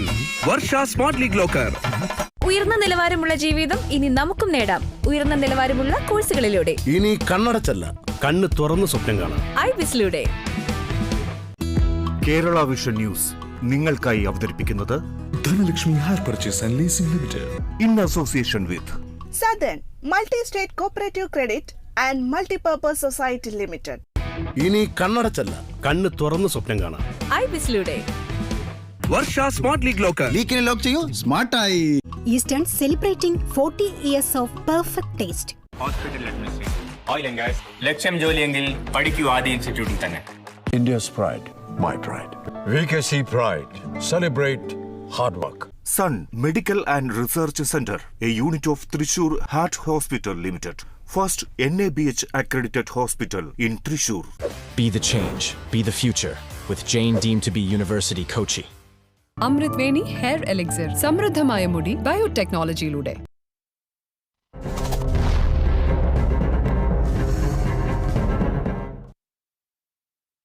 തീർച്ചയായും ചർച്ച തുടരുമ്പോൾ നമുക്ക് മണ്ഡലങ്ങളിലൂടെ അടുത്ത മണ്ഡലങ്ങളിലൂടെ പോകാം. ഇടുക്കി, എറണാകുളം തുടങ്ങിയ മണ്ഡലങ്ങളിലേക്ക് തന്നെ പോകാം. ആദ്യം ഇടുക്കിയിലേക്ക് പോകുമ്പോൾ ഇടുക്കിയുടെ ചിത്രം എന്ത് ആണ് എന്നുള്ളത് നമുക്ക് നോക്കാം. ഇത്തവണത്തെ മത്സരത്തിൽ നിന്ന് ഏതൊക്കെ തരത്തിലാണ് കഴിഞ്ഞ തവണത്തെ സ്വാധീനിക്കാനാകുന്നത് എന്നുള്ളതാണ്. LDF സ്ഥാനാർത്ഥിയായി ജോയ്സ് ജോർജ്, ഡീൻ കുര്യക്കോസ് എന്നിവരാണ് മത്സരിക്കുന്നത്. NDA സ്ഥാനാർത്ഥിയായി നേരത്തെ ബിജു കൃഷ്ണനായിരുന്നു. ഭൂരിപക്ഷം 1,71,050 വോട്ടിൻ്റെ ഭൂരിപക്ഷമാണ് ഇടുക്കിയിൽ സാധ്യമാക്കാനായത്. ഇനി എറണാകുളത്തേക്ക് കടന്നാൽ എറണാകുളത്തെ ചിത്രം എന്നത് 2019 സംബന്ധിച്ച് 1,69,153 വോട്ടുകളുടെ ഭൂരിപക്ഷത്തിന് P രാജീവ് എന്ന കരുത്തനെ കൊമ്പുകുത്തിച്ചാണ് ഹൈബി ഈഡൻ വിജയം സാധ്യമാക്കിയത്. NDA സ്ഥാനാർത്ഥി അൽഫോൺസ് കണ്ണന്താനമായിരുന്നു. ഇനി അടുത്തതായി എറണാകുളത്തെ കഴിഞ്ഞതിന് ശേഷം അടുത്ത മണ്ഡലത്തിലേക്ക് പോയാൽ ചാലക്കുടിയാണ്. ചാലക്കുടിയിൽ ഇന്നസെൻ്റ്, ബെന്നി ബെഹന്നാൻ എന്നിവരുടെ മത്സരത്തിൽ ബെന്നി ബെഹന്നാൻ നേടിയത് 1,32,274 വോട്ടുകളുടെ ഭൂരിപക്ഷത്തിനാണ് ചാലക്കുടി മണ്ഡലം ബെന്നി ബെഹന്നാൻ സ്വന്തമാക്കിയത്. അടുത്ത മണ്ഡലത്തിലേക്ക് പോയാൽ തൃശ്ശൂരാണ്. തൃശ്ശൂരിൽ ആണ് ഒരുപക്ഷെ ഏറ്റവും കൂടുതൽ ഇത്തവണയും ശ്രദ്ധിക്കപ്പെടുന്നത്. 50,000 വോട്ടിൻ്റെ തുടക്കത്തിൽ നേടിയ വോട്ടിൽ നിന്ന് സുരേഷ് ഗോപി ഏതാണ്ട് രണ്ടാമത്തെ മത്സരത്തിൽ 1.5 ലക്ഷത്തിലേക്കും പിന്നീട് ഏതാണ്ട് 2.93 ഏതാണ്ട് 3 ലക്ഷത്തിലേക്കും തൻ്റെ 3 മത്സരങ്ങൾ കൊണ്ട് NDA സ്ഥാനാർത്ഥി തൃശ്ശൂരിൽ സുരേഷ് ഗോപി നേടാനായി. പക്ഷേ TN പ്രതാപനാണ് കഴിഞ്ഞ തവണ ജയിച്ചുവെങ്കിൽ പോലും ഇത്തവണ ഏറ്റവും ശ്രദ്ധേയമാകുന്ന മണ്ഡലങ്ങളിലൊന്ന് തൃശ്ശൂരാണ്. 93,633 വോട്ടുകളുടെ ഭൂരിപക്ഷത്തിനാണ് തൃശ്ശൂരിൽ TN പ്രതാപൻ സ്വന്തമാക്കിയത്. പിന്നീട് പാലക്കാടാണ്. MP രാജേഷിനെ ആണ് UDF സ്ഥാനാർത്ഥി തോൽപ്പിക്കുന്നത്. VK ശ്രീകണ്ഠൻ 11,637 വോട്ടുകളുടെ ഭൂരിപക്ഷത്തിനാണ് പാലക്കാട് വിജയം സാധ്യമാക്കിയത് UDF. പിന്നീട് അടുത്തതായി നമുക്ക് പോകേണ്ടത് ആലത്തൂരിലേക്കാണ്. ആലത്തൂരിൽ ഏതൊക്കെ തരത്തിലാണ് മലപ്പുറത്തെ നോക്കിക്കഴിഞ്ഞാൽ PK കുഞ്ഞാലിക്കുട്ടി ഭൂരിപക്ഷം 2,60,60,153. യുവാവായ VP സാനുവിനെ തോൽപ്പിച്ചാണ് PK കുഞ്ഞാലിക്കുട്ടി വിജയം സാധ്യമാക്കിയത് മലപ്പുറത്ത്.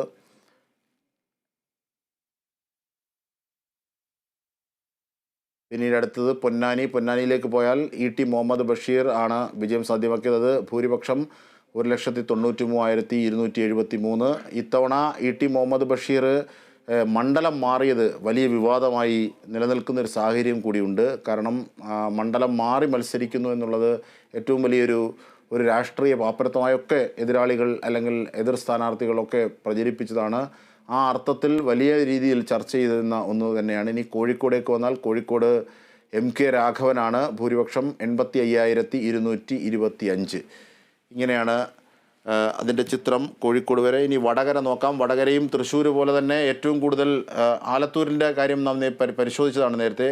എന്നാലും ഭൂരിപക്ഷം 1,50,500 വോട്ടിൻ്റെ ഭൂരിപക്ഷത്തിലാണ് ആലത്തൂർ വിജയം സാധ്യമാക്കിയത് UDF. പിന്നെ വടകരയാണ് ഇത്തവണ ഏറ്റവും കൂടുതൽ ശ്രദ്ധേയമായ ഇത്. നമ്മുടെ ഇവിടുത്തെ BJP പ്രതിനിധിയായിരിക്കുന്ന ആൾ തന്നെയായിരുന്നു, VK സജീവൻ തന്നെയായിരുന്നു വടകരയിൽ കഴിഞ്ഞ തവണ NDA സ്ഥാനാർത്ഥിയായി മത്സരിച്ചിരുന്നത്. P Jayarajan, K Muraleedharan. അവിടെ ഭൂരിപക്ഷം എന്നത് 84,663 ഇത്തവണ വടകര വലിയ ശ്രദ്ധിക്കപ്പെട്ട മണ്ഡലം കൂടിയാണ്. നേരത്തെ സജീവൻ തന്നെ സൂചിപ്പിച്ചതുപോലെ പല വിധത്തിലുമുള്ള ആക്ഷേപങ്ങൾ, വാദപ്രതിവാദങ്ങളൊക്കെ അലയടിച്ച മണ്ഡലം കൂടിയാണ് വടകര എന്നുള്ളതാണ് ഏറ്റവും വലിയ പ്രത്യേകതയായി കാണുന്നത്. നമുക്ക് തിരിച്ചെത്താം. പ്രൊഫസർ AG ജോർജിലേക്ക് എത്താൽ. പ്രൊഫസർ AG ജോർജ്, നമുക്ക് ഈ നേരത്തെ വടകരയുടെ കാര്യവും തൃശ്ശൂരിൻ്റെ കാര്യവും സൂചിപ്പിച്ചു. തൃശ്ശൂരിൽ ഈ എക്സിറ്റ് പോളുകൾ പ്രകാരം നോക്കുമ്പോൾ 1 മുതൽ 3 സീറ്റുകൾ വരെ പറയുന്നുണ്ട്. അതൊരു പക്ഷേ BJP പോലും കരുതാത്തതാണ്. എങ്കിൽ പോലും തൃശ്ശൂരും തിരുവനന്തപുരവുമാണ് വലിയ സാധ്യതാ പട്ടികയായി BJP തന്നെ മുമ്പോട്ട് വെച്ചത്. തൃശ്ശൂരിലെ NDA സ്ഥാനാർത്ഥി അല്ലെങ്കിൽ BJP സ്ഥാനാർത്ഥി എന്ന് പറയുന്നത് സുരേഷ് ഗോപി തന്നെയാണ്. കഴിഞ്ഞ ഓരോ തവണത്തെയും മത്സരത്തിൽ സുരേഷ് ഗോപി വർദ്ധിപ്പിച്ച വോട്ടിന് ഷെയർ 50,000 ആണ് ആദ്യം നേടുന്നതെങ്കിൽ പിന്നീട് അത് 1.5 പിന്നീട് അത് 3 ലക്ഷത്തോളം വോട്ടുകളാക്കുന്നു. ഇനി അടുത്ത തവണ എത്ര കണ്ട് വോട്ട് അധികം സുരേഷ് ഗോപിക്ക് നേടാനാകും, അങ്ങനെയാണെങ്കിൽ വിജയസാധ്യതയുണ്ട് എന്ന് കരുതുന്നവരുണ്ട്. UDF സ്ഥാനാർത്ഥിയെ 3ാം സ്ഥാനത്തേക്കാക്കി LDF വിജയിക്കുമെന്ന് പറയുന്നവരുണ്ട്, അല്ലെങ്കിൽ LDFനെ 3ാം സ്ഥാനത്തേക്കാക്കി UDF വിജയിക്കുമെന്ന് പറയുന്നവരുണ്ട്. അങ്ങനെ തൃശ്ശൂർ അടക്കം സ്റ്റാർ മണ്ഡലങ്ങളിലൂടെ നമുക്കൊന്ന് കടന്നുപോയാൽ വടകര അടക്കം. അജിംഷാദെ, ഈ കഴിഞ്ഞ 2019 തെരഞ്ഞെടുപ്പിന്റെ കാലാവസ്ഥയല്ല 2024 കേരള രാഷ്ട്രീയത്തിൽ നിൽക്കുന്നത് എന്ന അടിസ്ഥാനമായ തത്വം നമ്മൾ അംഗീകരിക്കണം. കാരണം ഈ പ്രാവശ്യത്തിൽ എടുത്തു പറയാവുന്ന ഒരു പ്രധാന കാര്യം അജിംഷാദെ ഞാൻ പൊതുവായി പറയാൻ ആഗ്രഹിക്കുന്നത്, 2019 ഇല്ലാത്ത രീതിയിൽ ചില മണ്ഡലങ്ങളിലെങ്കിലും ശക്തമായ ത്രികോണ മത്സരം നടന്ന ആദ്യത്തെ പാർലമെന്റ് തെരഞ്ഞെടുപ്പാണ് ഈ തെരഞ്ഞെടുപ്പ് എന്ന് പറയാൻ എനിക്ക് യാതൊരു മടിയുമില്ല.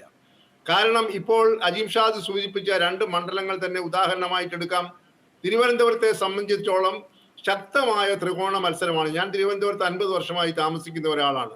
അതിശക്തമായിട്ടുള്ള ത്രികോണ മത്സരം തന്നെയാണ് നടന്നത്. അത് ആരും നിഷേധിച്ചാലും അത് അംഗീകരിക്കാൻ സാധ്യമല്ല. 3 മുന്നണികളും വളരെ സജീവമായി പങ്കെടുത്ത ഒരു തെരഞ്ഞെടുപ്പാണ്. പന്ന്യൻ രവീന്ദ്രൻ LDFനെ പ്രതികരിക്കുന്നു, ചില്ലറക്കാരനായ സ്ഥാനാർത്ഥിയല്ല. രാജീവ് ചന്ദ്രശേഖർ കേന്ദ്രമന്ത്രിയായി ഇവിടെ വന്ന് ആദ്യം മത്സരിക്കുന്നു, അദ്ദേഹവും ചില്ലറക്കാരനല്ല. ശശി തരൂർ സ്വാഭാവികമായി കഴിഞ്ഞ 3 പ്രാവശ്യമായി അദ്ദേഹം ഇവിടെ ജയിച്ചുകൊണ്ടിരിക്കുന്ന ഒരു സ്ഥാനാർത്ഥിയാണ്. അപ്പോൾ നമ്മൾ നാടൻ ഭാഷയിൽ പറഞ്ഞാൽ ഒരു തീ പാറുന്ന മത്സരമാണ് തിരുവനന്തപുരത്ത് നടന്നിരിക്കുന്നത് എന്നതുകൊണ്ട് അവിടുത്തെ വിജയത്തെ സംബന്ധിച്ചുള്ള ചില ഊഹാപോഹങ്ങൾക്ക് യുക്തിസഹജമായിട്ടുള്ള അടിസ്ഥാനമുണ്ട് എന്ന് തന്നെ പറയേണ്ടിയിരിക്കുന്നു. എന്നാലും അവിടെ വസ്തുതാപരമായ ചില അടിസ്ഥാന കാര്യങ്ങൾ നമ്മൾ മറന്നു പോകരുത്. ശശി തരൂരിനെ സംബന്ധിച്ചിടത്തോളം പൊതുവെ പറയത്തക്ക നിഷേധിക്കത്തക്ക രീതിയിലുള്ള ഒരു വലിയ എതിർ മുന്നേറ്റം ഉണ്ടായതായി കാണുന്നില്ല. ഇവിടെ വിഴിഞ്ഞം പ്രശ്നമൊക്കെ അല്പസ്വല്പം അസ്വസ്ഥത ഉണ്ടാക്കിയിട്ടുണ്ടെങ്കിലും അത് വോട്ടിങ്ങിനെ വലിയ കാര്യമായി ബാധിക്കുമെന്ന് തോന്നുന്നില്ല. പക്ഷേ ഒരു കാര്യം സത്യസന്ധമായി പറയാൻ ആഗ്രഹിക്കുന്നു. കഴിഞ്ഞ പ്രാവശ്യം 1 ലക്ഷത്തിന് ഏതാനും ചില വോട്ടുകളുടെ കുറവിലാണ് ശശി തരൂർ അവിടെ 3-ാം ഊഴം ജയിച്ചത്. എന്നാൽ ഈ പ്രാവശ്യത്തെ തെരഞ്ഞെടുപ്പിന്റെ സ്വഭാവം വിലയിരുത്തുമ്പോൾ നിഷ്പക്ഷമായി പറയുകയാണെങ്കിൽ അദ്ദേഹത്തിന്റെ ഭൂരിപക്ഷത്തിൽ ഗണ്യമായ കുറവുണ്ടാകാനുള്ള സാധ്യതയുണ്ട്. എന്നാൽ പോലും അദ്ദേഹത്തിന്റെ വിജയ സാധ്യതയെ അത് ബാധിക്കുന്നില്ല. ഭൂരിപക്ഷത്തിന്റെ എണ്ണത്തിൽ ഗണ്യമായ കുറവുണ്ടാകും എന്നുള്ളതാണ് എനിക്ക് അതേക്കുറിച്ച് പറയാനുള്ളത്. തൃശ്ശൂരേക്ക് പോകുമ്പോൾ ഇപ്പൊ സ്റ്റാർ മണ്ഡലം എന്ന അജിം ഷാദ് പറഞ്ഞുകൊണ്ടാണ് ഞാൻ മറ്റു മണ്ഡലം വിട്ടിട്ട് തൃശ്ശൂരേക്ക് പോകുന്നത്. തൃശ്ശൂരും ഏതാണ്ട് ഞാൻ ഈ ആദ്യം പറഞ്ഞത് ആവർത്തിക്കുന്നില്ല, അതിശക്തമായിട്ടുള്ള ഒരു ത്രികോണ മത്സരം തന്നെയാണ് തൃശ്ശൂർ നടന്നത് എന്നതിനെ കുറിച്ച് നമ്മൾ ആരും ഇനി അതിനെക്കുറിച്ച് ചർച്ച ചെയ്യേണ്ട ആവശ്യമില്ല. അവിടുത്തെ 3 സ്ഥാനാർത്ഥികളും അതികായന്മാരാണ്. 3 കക്ഷികളെ സംബന്ധിച്ചിടത്തോളം നമുക്ക് എല്ലാവർക്കും അറിയാം. VS സുനിൽകുമാർ എന്ന് പറയുന്നത് അവിടുത്തെ ഒരു സാധാരണക്കാരനായ സ്ഥാനാർത്ഥി എന്ന രീതിയിൽ ജനങ്ങളോട് ചേർന്ന് നിൽക്കുകയും ജനങ്ങളെ ചേർത്ത് നിർത്തുകയും ജനകീയനായിട്ടുള്ള ഒരു മന്ത്രി എന്ന രീതിയിലും ഒരു പൊതുപ്രവർത്തകൻ എന്ന രീതിയിലും അംഗീകാരം കിട്ടിയിട്ടുള്ള ഒരാളാണ് ഇടതുപക്ഷ സ്ഥാനാർത്ഥിയായി നിന്ന VS സുനിൽകുമാർ. കെ മുരളീധരനെ കുറിച്ച് നമ്മളാരും കേരളത്തിലെ ജനങ്ങളോട് പറയണ്ടല്ലോ, ഞാനും അതിന് സമയം കളയുന്നില്ല. സുരേഷ് ഗോപിയെ കുറിച്ച് അജിം ഷാദ് ഇവിടെ സൂചിപ്പിച്ചു. ക്രമാനുഗതമായി തെരഞ്ഞെടുപ്പിന്റെ ഓരോ തെരഞ്ഞെടുപ്പ് കഴിഞ്ഞപ്പോഴും അദ്ദേഹത്തിന്റെ വോട്ട് വർദ്ധിച്ചു വരുന്നു എന്നത് അതൊരു യാഥാർത്ഥ്യമാണ്, ഒരു സത്യമായ കാര്യവുമാണ്. എന്നാൽ അത് അതേ തരത്തിലുള്ള ഒരു സമവാക്യമായി 2024 തെരഞ്ഞെടുപ്പിലും ഉണ്ടാകും എന്ന് പറയുന്നതിന് കുറച്ച് ബുദ്ധിമുട്ടുകളുണ്ട്. ഒരു കാര്യം മാത്രം ഞാൻ തൃശ്ശൂരെ കുറിച്ച് പറയാം. ഞാൻ ആ മണ്ഡലത്തെ കുറിച്ച് പഠിച്ച ആളായതുകൊണ്ട് പറയുകയാണ്. അവിടെ നിർണായകമായ സ്വാധീനം ചെലുത്തുന്ന 2 ന്യൂനപക്ഷ സമുദായങ്ങളുണ്ട്. ഒന്ന് മുസ്ലിം സമുദായമുണ്ട്, അതുപോലെ ക്രൈസ്തവ സമൂഹമുണ്ട്. ഈ മുസ്ലിം സമുദായത്തിന്റെയും ക്രൈസ്തവ സമൂഹത്തിലെയും ആഞ്ഞടിച്ച് അല്ലെങ്കിൽ അതിനകത്തൊരു വിള്ളൽ ഉണ്ടാക്കാൻ വേണ്ടിയാണ് നമുക്ക് എല്ലാവർക്കും അറിയാമല്ലോ നരേന്ദ്രമോദി ഏറ്റവും അധികം ഒരു പ്രധാനമന്ത്രി എന്ന രീതിയിൽ പ്രചാരണം നടത്തിയ ചരിത്രം സൃഷ്ടിച്ചത് തൃശ്ശൂരും എറണാകുളം ആ ചുറ്റുവട്ടത്തായിരുന്നു. അതിനോടൊപ്പം തന്നെ ശ്രീമാൻ സുരേഷ് ഗോപിയും വളരെ തന്ത്രപരമായി ഈ 2 ന്യൂനപക്ഷ സമുദായങ്ങളുടെ ഉള്ളിലേക്ക് കടന്നു കയറാൻ നടത്തിയ ശ്രമങ്ങളും നമ്മളെല്ലാവരും കണ്ടതാണ്. ഞാനത് വിസ്തരിക്കുന്നില്ല. അപ്പോൾ ഈ 2 സമുദായങ്ങളിൽ നിന്ന് ഒരു വിള്ളൽ ഉണ്ടാക്കിയിട്ട് അതിന്റെ നേട്ടം നേടാമെന്നുള്ള ഒരു കണക്ക് കൂട്ടലുകൾ ആസൂത്രിതമായി BJPയുടെ ഭാഗത്തുണ്ടായിരുന്നു എന്നത് ഒരു പരമമായ യാഥാർത്ഥ്യമാണ്. എന്നാൽ ഒന്ന് പറയട്ടെ, ആ തരത്തിലൊരു സ്വാധീനം ഈ ന്യൂനപക്ഷ സമൂഹത്തിൽ BJPക്ക് ഉണ്ടാക്കാൻ കഴിഞ്ഞിട്ടില്ല എന്നുള്ളതാണ് അവിടെ BJP സ്ഥാനാർത്ഥിയുടെ വിജയത്തിൽ കുറെ സംശയങ്ങൾ ഇപ്പോഴും മറ്റു ഭാഗങ്ങളിൽ നിന്നുണ്ടാകാനായിട്ടുള്ള കാരണം. അതുകൊണ്ട് BJPയുടെ സ്ഥാനാർത്ഥി, പക്ഷേ ഈ തൃശ്ശൂർ ആര് ജയിച്ചാലും 2ാം സ്ഥാനത്ത് BJP ആകും. BJP ജയിച്ചില്ല എങ്കിൽ, സുരേഷ് ഗോപി ജയിച്ചില്ല എങ്കിൽ 2ാം സ്ഥാനത്ത് BJP ആകും എന്ന് പറയുന്നതിലെ യുക്തി എന്താണ്? അജിം ഷാദ് അതിനകത്തൊരു പ്രധാന കാരണം അജിം ഷാദ് തന്നെ പറയാതെ പറഞ്ഞിട്ടുണ്ട്. കഴിഞ്ഞ പ്രാവശ്യം സുരേഷ് ഗോപി ക്രമാനുഗതമായി വോട്ടിൽ കാര്യമായിട്ടുള്ള വർധന ഉണ്ടാക്കിയല്ലോ. ആ വർധനവ് ഈ പ്രാവശ്യവും ആ സമവാക്യം പ്രവർത്തിക്കുകയാണെങ്കിൽ ഈ പറയുന്ന നരേന്ദ്രമോദിയുടെ കാടിളക്കവും അതുപോലെ അവിടെ അദ്ദേഹം ചെലവഴിച്ച സമയവും അദ്ദേഹം നൽകിയ വാഗ്ദാനങ്ങളും ഒക്കെ ഒരളവിൽ ചില ആളുകളെ സ്വാധീനിച്ചിട്ടുണ്ടെങ്കിൽ 2ാം സ്ഥാനം അവിടെ നിലനിർത്തും എന്ന് പറയുന്നതിൽ യാതൊരു അതിശയോക്തിയുമില്ല. ഒരുപക്ഷെ അത് തന്നെ തിരുവനന്തപുരത്ത് സംഭവിച്ചെന്ന് വരാം. തിരുവനന്തപുരത്ത് 2019 തെരഞ്ഞെടുപ്പിൽ ശ്രീമാൻ കുമ്മനം ആണല്ലോ 2ാം സ്ഥാനത്ത് വന്നത്. അത് ഒരുപക്ഷെ ഇപ്പോഴും ആവർത്തിച്ചു എന്ന് വന്നേക്കാം. അതിനൊന്നും പ്രത്യേകമായിട്ടുള്ള ഒരു പുതിയ സമവാക്യം അന്വേഷിച്ച് നമ്മൾ പോകേണ്ട കാര്യമില്ല. അത് കേവലമായിട്ടുണ്ടാകുന്ന ഒരു സംഗതിയായി മാത്രം കണ്ടാൽ മതി. അതിനെക്കുറിച്ച് നമ്മൾ വലുതായി ചർച്ച ചെയ്യുന്നതിൽ പ്രസക്തിയില്ല. 2ാം സ്ഥാനത്ത് ആരോ വന്നോട്ടെ, ഒരു വോട്ടെങ്കിലും. ഇനി ഒരു പക്ഷേ നമുക്ക് ഏറ്റവും ഫോക്കസ് ചെയ്യേണ്ട ഒന്ന്, ചർച്ചയുടെ 3ാം ഘട്ടത്തിൽ ഏറ്റവും ഫോക്കസ് ചെയ്യേണ്ട ഒന്ന്, കാരണം കേരളത്തിൻ്റെ പ്രേക്ഷക മനസ്സുകൾ UDFനും LDFനും എന്നതിനേക്കാൾ ഒരുപക്ഷെ ഏറ്റവും പ്രാമുഖ്യം നൽകുന്നത് ഈ ഘട്ടത്തിൽ താമര വിരിയുമോ, അതിന് അനുകൂലവും പ്രതികൂലമായി ഏറ്റവും കൂടുതൽ ജനങ്ങൾ ഫോക്കസ് ചെയ്യുന്ന ഒന്ന് അത് തന്നെയാണ്. ഈ തെരഞ്ഞെടുപ്പിൽ, ഈ ലോക്സഭാ തെരഞ്ഞെടുപ്പിൽ 2024 ലോക്സഭാ തെരഞ്ഞെടുപ്പിൽ താമര വിരിയുമോ, ഒന്നെങ്കിൽ 1, രണ്ടെങ്കിൽ 2 താമര വിരിയുമോ എന്നതാണ് ഏറ്റവും കാതലായൊരു ചോദ്യം. അതിൽ ആ പൊളിറ്റിക്കൽ ചോദ്യത്തിലേക്ക് വരുന്നതിന് മുമ്പ് ശ്രീ സജീവൻ, നമ്മൾ വടകരയുടെ കാര്യം സജീവൻ ഒരു സ്ഥാനാർത്ഥിയായി മത്സരിച്ച പാരമ്പര്യമുണ്ട് വടകരയെ സംബന്ധിച്ച്. നേരത്തെ താങ്കൾ സൂചിപ്പിക്കുകയും ചെയ്തു, ഒരുപാട് വർഗീയ ധ്വനികൾ, കാഫർ വിളികളൊക്കെ വാദപ്രതിവാദങ്ങളായി ഉണർന്നത്. വടകര അടക്കം താങ്കൾ മത്സരിച്ച മണ്ഡലങ്ങളിലൂടെ ഒരല്പനേരം താങ്കളുടെ ബി ജെ പി പ്രതിനിധി എന്നതിൽ നിന്ന് മാറ്റി ഒരു നിഷ്പക്ഷ നിരീക്ഷകനായി ആ ആനുകൂല്യത്തിൽ ഞാൻ നൽകുകയാണ്. ശ്രീ സജീവൻ. അല്ല, തീർച്ചയായിട്ടും ഈ തവണ തെരഞ്ഞെടുപ്പ് റിസൾട്ട് വന്നാൽ ചർച്ച ചെയ്യാൻ വേണ്ടി പോകുന്നത് നാളിതുവരെ ബി ജെ പിക്ക് നേട്ടമുണ്ടാകാത്ത ചില സംസ്ഥാനങ്ങളിലെ ബി ജെ പിക്ക് ഉണ്ടായിട്ടുള്ള ഗണ്യമായിട്ടുള്ള വളർച്ചയെക്കുറിച്ച്, ഗ്രോത്തിനെ കുറിച്ചായിരിക്കും എന്നുള്ള കാര്യത്തിൽ യാതൊരു സംശയവുമില്ല. അതിനുവേണ്ടി പ്രത്യേകമായിട്ടുള്ള ശ്രദ്ധയും ഒക്കെ കേന്ദ്ര കമ്മിറ്റിയുടേതായിട്ട് ഉണ്ടായിട്ടുണ്ടായിരുന്നു. അത് വെസ്റ്റ് ബംഗാളിൽ, ഒഡീസയിൽ, ആന്ധ്രയിൽ, തെലുങ്കാനയിൽ, തമിഴ്നാട്ടിൽ, കേരളത്തിൽ. ഇതിപ്പോൾ എക്സിറ്റ് പോൾ വന്നതോടുകൂടി അത് ചർച്ചയായിട്ടുണ്ടല്ലോ. തീർച്ചയായിട്ടും നാളെ റിസൾട്ട് വരുന്നതോടുകൂടി ഏറ്റവും കൂടുതൽ ചർച്ച ചെയ്യാൻ വേണ്ടി പോകുന്നത് കേരളം ഉൾപ്പെടെയുള്ള ഇത്തരം സംസ്ഥാനങ്ങളിൽ ഭാരതീയ ജനതാ പാർട്ടി ഉണ്ടാക്കിയെടുത്തിട്ടുള്ള ഗ്രോത്തിനെ കുറിച്ചായിരിക്കും എന്നുള്ള കാര്യത്തിൽ യാതൊരു സംശയവുമില്ല. ഞങ്ങളിപ്പോഴും പ്രതീക്ഷിക്കുന്നുണ്ട് 20 മുതൽ 30% വരെ വോട്ടും 2 മുതൽ 6 വരെയുള്ള സീറ്റും ഭാരതീയ ജനതാ പാർട്ടിയുടെ പ്രവർത്തകന്മാർ പ്രതീക്ഷിക്കുന്നുണ്ട്. അതിന് വെറുതെ പ്രതീക്ഷിക്കുന്നതല്ല, ഈ തവണ ഇപ്പോൾ പ്രധാനമന്ത്രിയുടെ ശ്രദ്ധ ഉൾപ്പെടെ കഴിഞ്ഞ 1.5 വർഷക്കാലമായിട്ട് ഞങ്ങൾ ചെയ്തുകൊണ്ടിരുന്ന ജനപിന്തുണ വർദ്ധിപ്പിക്കാൻ ആവശ്യമായിട്ടുള്ള ചില പ്രവർത്തനങ്ങൾ, ചില സോഷ്യൽ എഞ്ചിനീയറിങ്, നരേന്ദ്രമോദി സർക്കാരിൽ നിന്ന് നേരിട്ട് ആളുകൾക്ക് ബെനിഫിറ്റ്, ഓരോ ലോക്സഭാ മണ്ഡലത്തിലും 1.5 മുതൽ 2 ലക്ഷം വരെയുള്ള ആളുകൾക്ക് കിസാൻ സമ്മാൻ നിധി വരെ കിട്ടിയിട്ടുണ്ട്. ഒറ്റ ആനുകൂല്യത്തിൻ്റെ കാര്യമാണ് ഞാൻ നേരത്തെ ഇപ്പോൾ സൂചിപ്പിച്ചത്. ആ രീതിയിൽ നേരിട്ട് നേട്ടം കൊയ്തിട്ടുള്ള ആളുകൾ, സ്ത്രീജനങ്ങളിൽ ഇടയിലുണ്ടായിട്ടുള്ള മോദിക്ക് അനുകൂലമായിട്ടുള്ള വലിയ പിന്തുണ, യൂത്ത്സിൻ്റെ ഇടയിലുണ്ടായിട്ടുള്ള പിന്തുണ, ന്യൂനപക്ഷ ജനവിഭാഗങ്ങൾക്കിടയിലുണ്ടായിട്ടുള്ള മാറ്റം, അതൊക്കെ തെരഞ്ഞെടുപ്പിന് മുമ്പ് നമ്മൾ ചർച്ച ചെയ്തിട്ടുള്ളതാണ്. കാരണം 2019 തെരഞ്ഞെടുപ്പിൽ നരേന്ദ്രമോദിക്ക് അനുകൂലമായിട്ട് പ്രധാനമന്ത്രിയാകണമെന്ന് പറഞ്ഞത് 20% താഴെ ആളുകളായിരുന്നെങ്കിൽ തെരഞ്ഞെടുപ്പിന് വളരെ മുമ്പേ തന്നെ നടത്തിയിട്ടുള്ള ഒരു സർവേയിൽ ഏതാണ്ട് 40%-ലധികം ആളുകൾ നരേന്ദ്രമോദി പ്രധാനമന്ത്രിയാകണമെന്ന് കേരളത്തിൽ നിന്ന് പറഞ്ഞിട്ടുണ്ട്. അതേപോലെ തന്നെ ഈ തവണ തെരഞ്ഞെടുപ്പ് വേളയിൽ BJP നേതാക്കന്മാർക്കും സ്ഥാനാർത്ഥികൾക്കും കിട്ടിയിട്ടുള്ള വലിയ സ്വീകാര്യത, അതൊക്കെ ഞങ്ങൾ മനസ്സിലാക്കുന്നുണ്ട്. ഇതൊക്കെ വോട്ടായി മാറും എന്നാണ് ഞങ്ങൾ കണക്ക് കൂട്ടുന്നത്.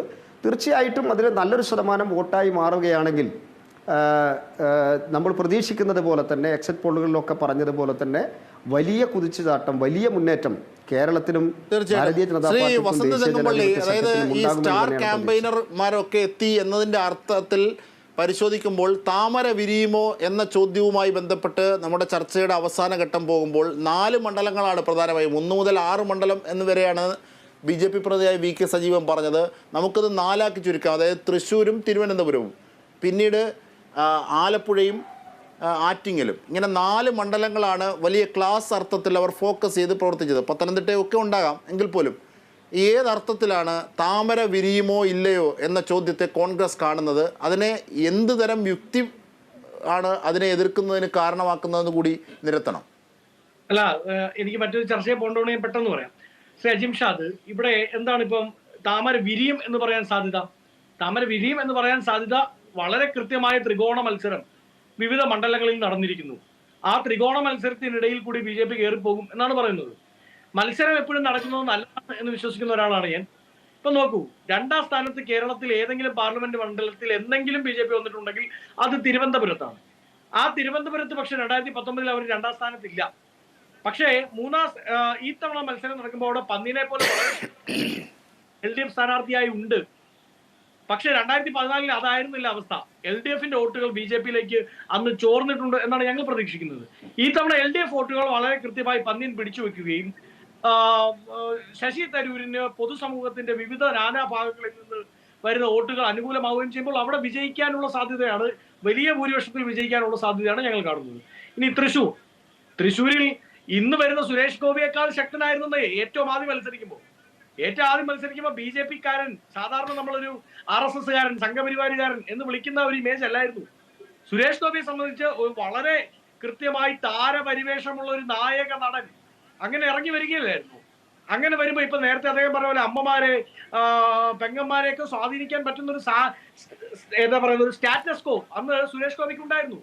പക്ഷെ പിന്നീട് ഇങ്ങോട്ട് സുരേഷ് ഗോപി നടത്തിയ പ്രസംഗങ്ങൾ, ചാരിയം പള്ളി അടക്കം പൊളിക്കണമെന്ന് പറഞ്ഞ ഇവരുടെ വിശ്വ ഹിന്ദു പരിഷത്തിന്റെ നിലപാട്, തൃശ്ശൂർ അതിരൂപതയുടെ 2 തവണയുള്ള മുഖപ്രസംഗങ്ങൾ, തൃശ്ശൂർ അതിരൂപത, അതായത് അത് തെറ്റാണ് ശ്രീ തെങ്ങമ്പള്ളി. 50,000 വോട്ടിലാണ് തുടങ്ങുന്നതെങ്കിൽ അത് 1.5 ആകുന്നു, പിന്നീട് 2.93 ആകുന്നു, ഏതാണ്ട് 3 ലക്ഷത്തോട് അടുപ്പിച്ച് വോട്ടാകുന്നു. അങ്ങനെ വോട്ട് ഷെയർ കൂട്ടുകയാണ് ചെയ്തത്. ഇനി ആ 2019 പരമാവധി വോട്ട് ഷെയർ ആണ് കൂടിയത്, ഇനി കൂടാനില്ല എന്ന് വേണമെങ്കിൽ വാദിക്കാം. പക്ഷെ അല്ലാതെ മറ്റുള്ള കാര്യങ്ങൾ 3 ലക്ഷത്തിൽ കവിഞ്ഞുകൊണ്ട് സുരേഷ് ഗോപിക്ക് ഇനി നേടാനുള്ള സാധ്യതയില്ല എന്ന് സമർത്ഥിക്കാം ഒരുപക്ഷെ കോൺഗ്രസിന്. സുരേഷ് ഗോപിയുടെ ആദ്യഘട്ടത്തിൽ നിന്ന് താഴേക്കാണ് ഗ്രാഫ് എന്ന് പറയുന്നത് സ്റ്റാറ്റിസ്റ്റിക്കലി ശരിയല്ല, ഡാറ്റ പരിശോധിക്കും. അങ്ങനെയല്ല ജിംഷാദ്, ഈ തവണ താഴേക്ക് പോകുമെന്ന് ഞാൻ പറയാൻ കാര്യം, സുരേഷ് ഗോപി പറയുന്നു രാജ്യം ഭരിക്കുന്നത് ശക്തനാണ് എന്ന് പറയുമ്പോൾ നേരത്തെ പ്രിയപ്പെട്ട പ്രൊഫസർ A.G. ജോർജ് സാർ പറഞ്ഞ പോലെ അവിടുത്തെ അതിനിർണായകമായ ഒരു സമൂഹം ക്രിസ്ത്യൻ സമൂഹം, അവരെ നിയന്ത്രിക്കുന്ന സഭ അത് തൃശ്ശൂർ അതിരൂപതയാണ്. തൃശ്ശൂർ അതിരൂപത അവരുടെ മുഖപ്രസംഗത്തിലൂടെ ചോദിക്കുകയാണ്, മണിപ്പൂര് കത്തിയപ്പോൾ ശക്തൻ എവിടെയായിരുന്നു?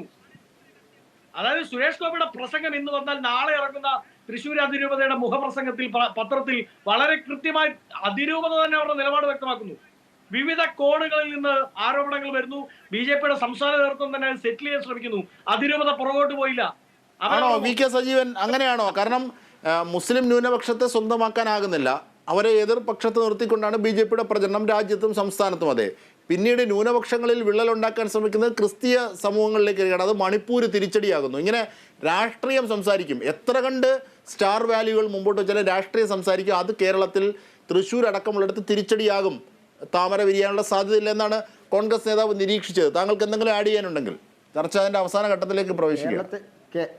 കേരളത്തിൻ്റെ ചരിത്രത്തിൽ തന്നെ അതിന് തിരുത്തുണ്ട്. ഞാൻ നേരത്തെ പറഞ്ഞതുപോലെ വളരെ ആസൂത്രിതമായി എല്ലാ വിഭാഗം ജനങ്ങളെയും ഉൾക്കൊള്ളാൻ വേണ്ടി തയ്യാറായിട്ടുണ്ട്. സ്നേഹ സന്ദേശ യാത്ര പോലുള്ള യാത്രകൾ നടത്തി BJP നേതൃത്വവുമായിട്ട് ക്രിസ്ത്യൻ സമൂഹത്തെ നന്നായിട്ട് മാനസികമായിട്ട് അടുപ്പിക്കാൻ വേണ്ടി പരിശ്രമിച്ചിട്ടുണ്ട്. ഞാനൊരു ഒറ്റ ഉദാഹരണം പറയാം. 2004 കേരളത്തിൽ ആദ്യമായിട്ട് NDAയുടെ ഒരു MP ഉണ്ടായിരുന്നു. ഞാൻ ഓർമ്മിപ്പിക്കുകയാണ്, PC തോമസ്. അന്ന് ഭാരതീയ ജനതാ പാർട്ടി കണക്ക് കൂട്ടിയത് 11% ക്രിസ്ത്യൻ വോട്ട് ഞങ്ങൾക്ക് കിട്ടി എന്നുള്ളതാണ്. ഇപ്പൊ എക്സിറ്റ് പോളുകളിലൂടെ ഒക്കെ പുറത്തു വന്നിരിക്കുന്ന റിപ്പോർട്ട് മാത്രം നോക്കിയാൽ അറിയാലോ 4% മുസ്ലിം വോട്ടും. PC തോമസ് മറ്റൊരു കാറ്റഗറിയാണ്, അദ്ദേഹത്തിന്റെ വേറൊരു പാർട്ടിയാണ്, പിന്നീട് NDAയിലേക്ക് ചേരുന്നു. ഞാനത് പറഞ്ഞു തീർത്തോട്ടെ. നിങ്ങൾ അന്തിമ വിധി പ്രഖ്യാപിക്കുന്നതിന് മുമ്പേ ഇപ്പൊ എക്സിറ്റ് പോളുകളിലൂടെ ഒക്കെ പുറത്തു വന്നിരിക്കുന്നത് 4% മുസ്ലിം വോട്ടും 23% വരെ ക്രിസ്ത്യൻ വോട്ടും BJPക്ക് ലഭിക്കാം എന്നുള്ളതാണ്. അതും കൂടെ പരിഗണിച്ചിട്ട് വേണം നിങ്ങളിത് പറയും. പിന്നെ ശരി, ഒരു സംഭവം ഉണ്ടായി, ആ സംഭവത്തിന്റെ ഫസ്റ്റ് ഇൻഫർമേഷൻ റിപ്പോർട്ട് അനുസരിച്ചിട്ട് പ്രതികരിച്ചു, അത് തിരുത്താനുള്ള അവസരമൊക്കെ ക്രിസ്ത്യൻ സമൂഹത്തിനൊന്ന് കൊടുക്കണം. അദ്ദേഹത്തിന്റെ പ്രതീക്ഷയൊക്കെ അവിടെ ഇരിക്കട്ടെ. അതുകൊണ്ട് ശരിയായ കാര്യങ്ങൾ FIR പ്രതികരണം, ഫസ്റ്റ് ഇൻഫർമേഷനിലുള്ള ഒരു പ്രതികരണം മാത്രമാണ് ക്രിസ്തീയ സമൂഹത്തിൽ നിന്ന് എത്തിയെന്നാണ് VK സജീവൻ നിരീക്ഷിക്കുന്നത്. താമര വിരിയാനുള്ള എന്തെങ്കിലും സാധ്യതകൾ LDF UDF എന്നതിനപ്പുറത്തേക്ക് താമര വിരിയാൻ, കാരണം ഒരുപക്ഷെ പ്രേക്ഷകർ ഏറ്റവും കൂടുതൽ ആഗ്രഹിക്കുന്നത് ആ വിഷയമായിരിക്കും. കാരണം താമര വിരിയുമോ ഇല്ലയോ ഈ ചോദ്യമായിരിക്കും ഒരുപക്ഷെ കേരളത്തെ സംബന്ധിച്ച് ഏറ്റവും നിർണായകം. അതുകൊണ്ട് ശ്രീ CP ശ്രീ തെങ്ങമ്പള്ളി ഒന്ന് ആഡ് ചെയ്തോട്ടെ. CP ഒന്ന് വെയിറ്റ് ചെയ്യൂ പ്ലീസ്, പെട്ടെന്ന്. താമര നാളെ നമ്മൾ ഇതേ സമയത്ത് ചർച്ചയ്ക്ക് ഇരിക്കുമെന്ന് ആ സമയത്ത് താമര വിരിയും, പക്ഷേ അക്കൗണ്ടിന്റെ പുറകിലുള്ള ഏതെങ്കിലും ചൊലിക്കുണ്ടിലായിരിക്കും എന്നുള്ളതേ ഉള്ളൂ. That's all. ശരി, ശ്രീ CP. ഇതിപ്പോ മറ്റേ താമര വിരിയുക എന്നുള്ളത് അവരെ സംബന്ധിച്ചിടത്തോളം കേരളത്തിൽ താമര വിരിയുക എന്ന് പറഞ്ഞു കഴിഞ്ഞാൽ ഇതേവരെ അവർക്ക് കയറാൻ പറ്റാത്ത ഒരു സംസ്ഥാനത്ത് അവർ കടന്നു വരുന്നു എന്നുള്ളതാണ്. അതിനുള്ള ഏതെങ്കിലും അതിനെ ന്യായീകരിക്കുന്ന തരത്തിലുള്ള ഏതെങ്കിലും ഒരു അടിസ്ഥാന റിപ്പോർട്ട് കേരളത്തിൽ ഈ തെരഞ്ഞെടുപ്പ് കാലത്ത് ഉണ്ടായിട്ടായിട്ട് എനിക്കറിയില്ല. ഞാൻ അങ്ങനെ വളരെ വിശദമായി പഠിച്ചു എന്ന് പറയുന്നില്ല. പക്ഷേ ഒരു രാഷ്ട്രീയ വിദ്യാർത്ഥി എന്ന നിലയ്ക്ക് കേരളത്തിലെ വടക്കേറ്റം മുതൽ തെക്കേറ്റം വരെ ഇനി തിരിച്ചാവാം. അങ്ങനെ ഇത്തവണ BJP 2014-ലെയും 2019-ലെയും തെരഞ്ഞെടുപ്പുമായി ബന്ധപ്പെട്ട് കൂടുതൽ ഈ ന്യൂനപക്ഷ വിഭാഗങ്ങളിലെ വോട്ട് അവർക്ക് കിട്ടത്തക്കവണ്ണം എന്തെങ്കിലും ചെയ്തു എന്നുള്ളത് എനിക്ക് യാതൊരു അങ്ങനെ അതിനെ ന്യായീകരിക്കുന്ന വിശ്വസനീയമായ ഒരു റിപ്പോർട്ട് എൻ്റെ കയ്യിലില്ല. അപ്പോൾ ആ നിലയ്ക്ക് ഇത്തവണ BJP ഏതെങ്കിലും സീറ്റിൽ ജയിക്കും. അവർക്ക് പറയാം, തിരുവനന്തപുരം പറയാം, അല്ലെങ്കിൽ തൃശ്ശൂർ പറയാം, അല്ലെങ്കിൽ അങ്ങനെയൊക്കെ പറയാം.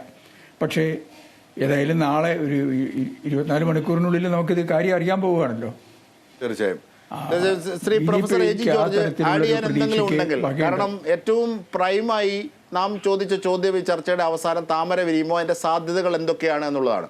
ത്രികോണ മത്സരം, സ്റ്റാർ ക്യാമ്പയിനർമാർ അല്ലെങ്കിൽ സ്റ്റാർ സ്ഥാനാർത്ഥികൾ ഒക്കെ മത്സരിക്കുന്ന 1, 2, 3, 4 ഇടങ്ങൾ BJP വലിയ പ്രതീക്ഷയോടെ കാണുകയാണ്. അതിൽ എവിടെയൊക്കെയാണ് സാധ്യതകൾ, അല്ലെങ്കിൽ ഒരു സാധ്യതയുമില്ലയോ? 2019 അപ്പുറത്തേക്ക് 1 ഇഞ്ച്, 2019 എന്നത് പരമാവധി വളർച്ചയായിരുന്നു, അതിനപ്പുറത്തേക്കില്ല എന്നതാണോ? എന്തൊക്കെയാണ് താമര വിരിയുമോ ഇല്ലയോ എന്ന ചോദ്യത്തിന് ഉത്തരമായി ശ്രീ AG ജോർജിന് ആഡ് ചെയ്യാനുള്ളത്? ചർച്ച വൈൻഡപ്പ് ചെയ്യാണ്. അജിംഷാദെ, പെട്ടെന്ന് ഞാൻ പറഞ്ഞു തീർക്കാം. കേരളത്തിലെ സംബന്ധിച്ചിടത്തോളം അടിസ്ഥാനപരമായി ആ ബൈപോളാർ സിസ്റ്റത്തിന് വലിയ മാറ്റം ഇന്നും ഉണ്ടായിട്ടില്ല എന്ന് വിശ്വസിക്കുന്ന ഒരാളാണ് ഞാൻ. ഇവിടെ നിരന്തരമായി ചരിത്രപരമായി UDF LDF എന്ന് പറയുന്ന ആ ഒരു സംവിധാനമാണ് പ്രവർത്തിച്ചുകൊണ്ടിരിക്കുന്നത്. അതിനകത്ത് കടന്നു കയറാനായി ഈ പറഞ്ഞോണം നരേന്ദ്രമോദി 3 പ്രാവശ്യം വന്നു, അല്ലെങ്കിൽ അമിത്ഷാ വന്നു, അല്ലെങ്കിൽ പ്രചാരകർ വന്നു എന്ന കാരണത്താൽ അവിടെ ഒരു മൗലികമായ മാറ്റം വരുത്താനായി BJPക്ക് ഇന്നും കഴിഞ്ഞിട്ടില്ല. അതുകൊണ്ട് കേരളത്തിന്റെ രാഷ്ട്രീയ കാലാവസ്ഥ ഇന്ത്യയിലെ മറ്റ് സംസ്ഥാനങ്ങളിൽ നിന്ന് വളരെ വ്യത്യസ്തമാണ്. അതുകൊണ്ടാണല്ലോ ഇന്ത്യ മുന്നണിയിലായിട്ട് പോലും CPM-ഉം ഇന്ത്യൻ നാഷണൽ കോൺഗ്രസും തമ്മിൽ ഏറ്റുമുട്ടിയത്. അത് ഇന്ത്യ മുന്നണിയുടെ അംഗീകാരത്തോടുകൂടിയായിരുന്നു. അതുകൊണ്ട് ഇവിടുത്തെ ബൈപോളാർ സംവിധാനത്തിൽ ഇത്രയും ശക്തമായി അത് നിൽക്കുന്നിടത്തോളം കാലം താമര വിരിയുമെന്ന് അവർക്ക് പറയാൻ അവകാശമുണ്ട്. പക്ഷേ രാഷ്ട്രീയം പഠിച്ച് ഒരുമാതിരിയൊക്കെ നിരീക്ഷിച്ച് നോക്കുമ്പോൾ കേരളത്തിൽ ഇപ്പോഴും ആ അടിസ്ഥാനപരമായ ബൈപോളാർ സിസ്റ്റം തന്നെയാണ് ശക്തമായി നിൽക്കുന്നത്. അതിനകത്തൊരു വിള്ളലുണ്ടാക്കാൻ ഇപ്പോഴും BJP പാകമായിട്ടില്ല എന്നാണ് പൊതുവെ വിലയിരുത്തേണ്ടത്. ശരി, തീർച്ചയായും എന്താണ് പെട്ടിയിലുള്ളത് എന്നറിയാൻ നമുക്ക് കാത്തിരിപ്പാണ് നീളുന്നത്. ഒരുപക്ഷെ ഏറ്റവും പ്രധാനപ്പെട്ട ഒരു വസ്തുതയായി ഇന്ത്യയിൽ ഉയരുന്നത് 2024 ആരാകും നേടുക എന്നുള്ളത് തന്നെയാണ്. ആര് വാഴും ആര് വീഴും, എന്തൊക്കെയാണ് കരുതി വച്ചിരിക്കുന്നത്, കേരളത്തിൻ്റെ തെരഞ്ഞെടുപ്പ് രംഗം എങ്ങനെയായിരുന്നു എന്നൊക്കെയുള്ള ചോദ്യങ്ങൾക്ക് ഉത്തരമാവുകയാണ് അധികാരം 2024.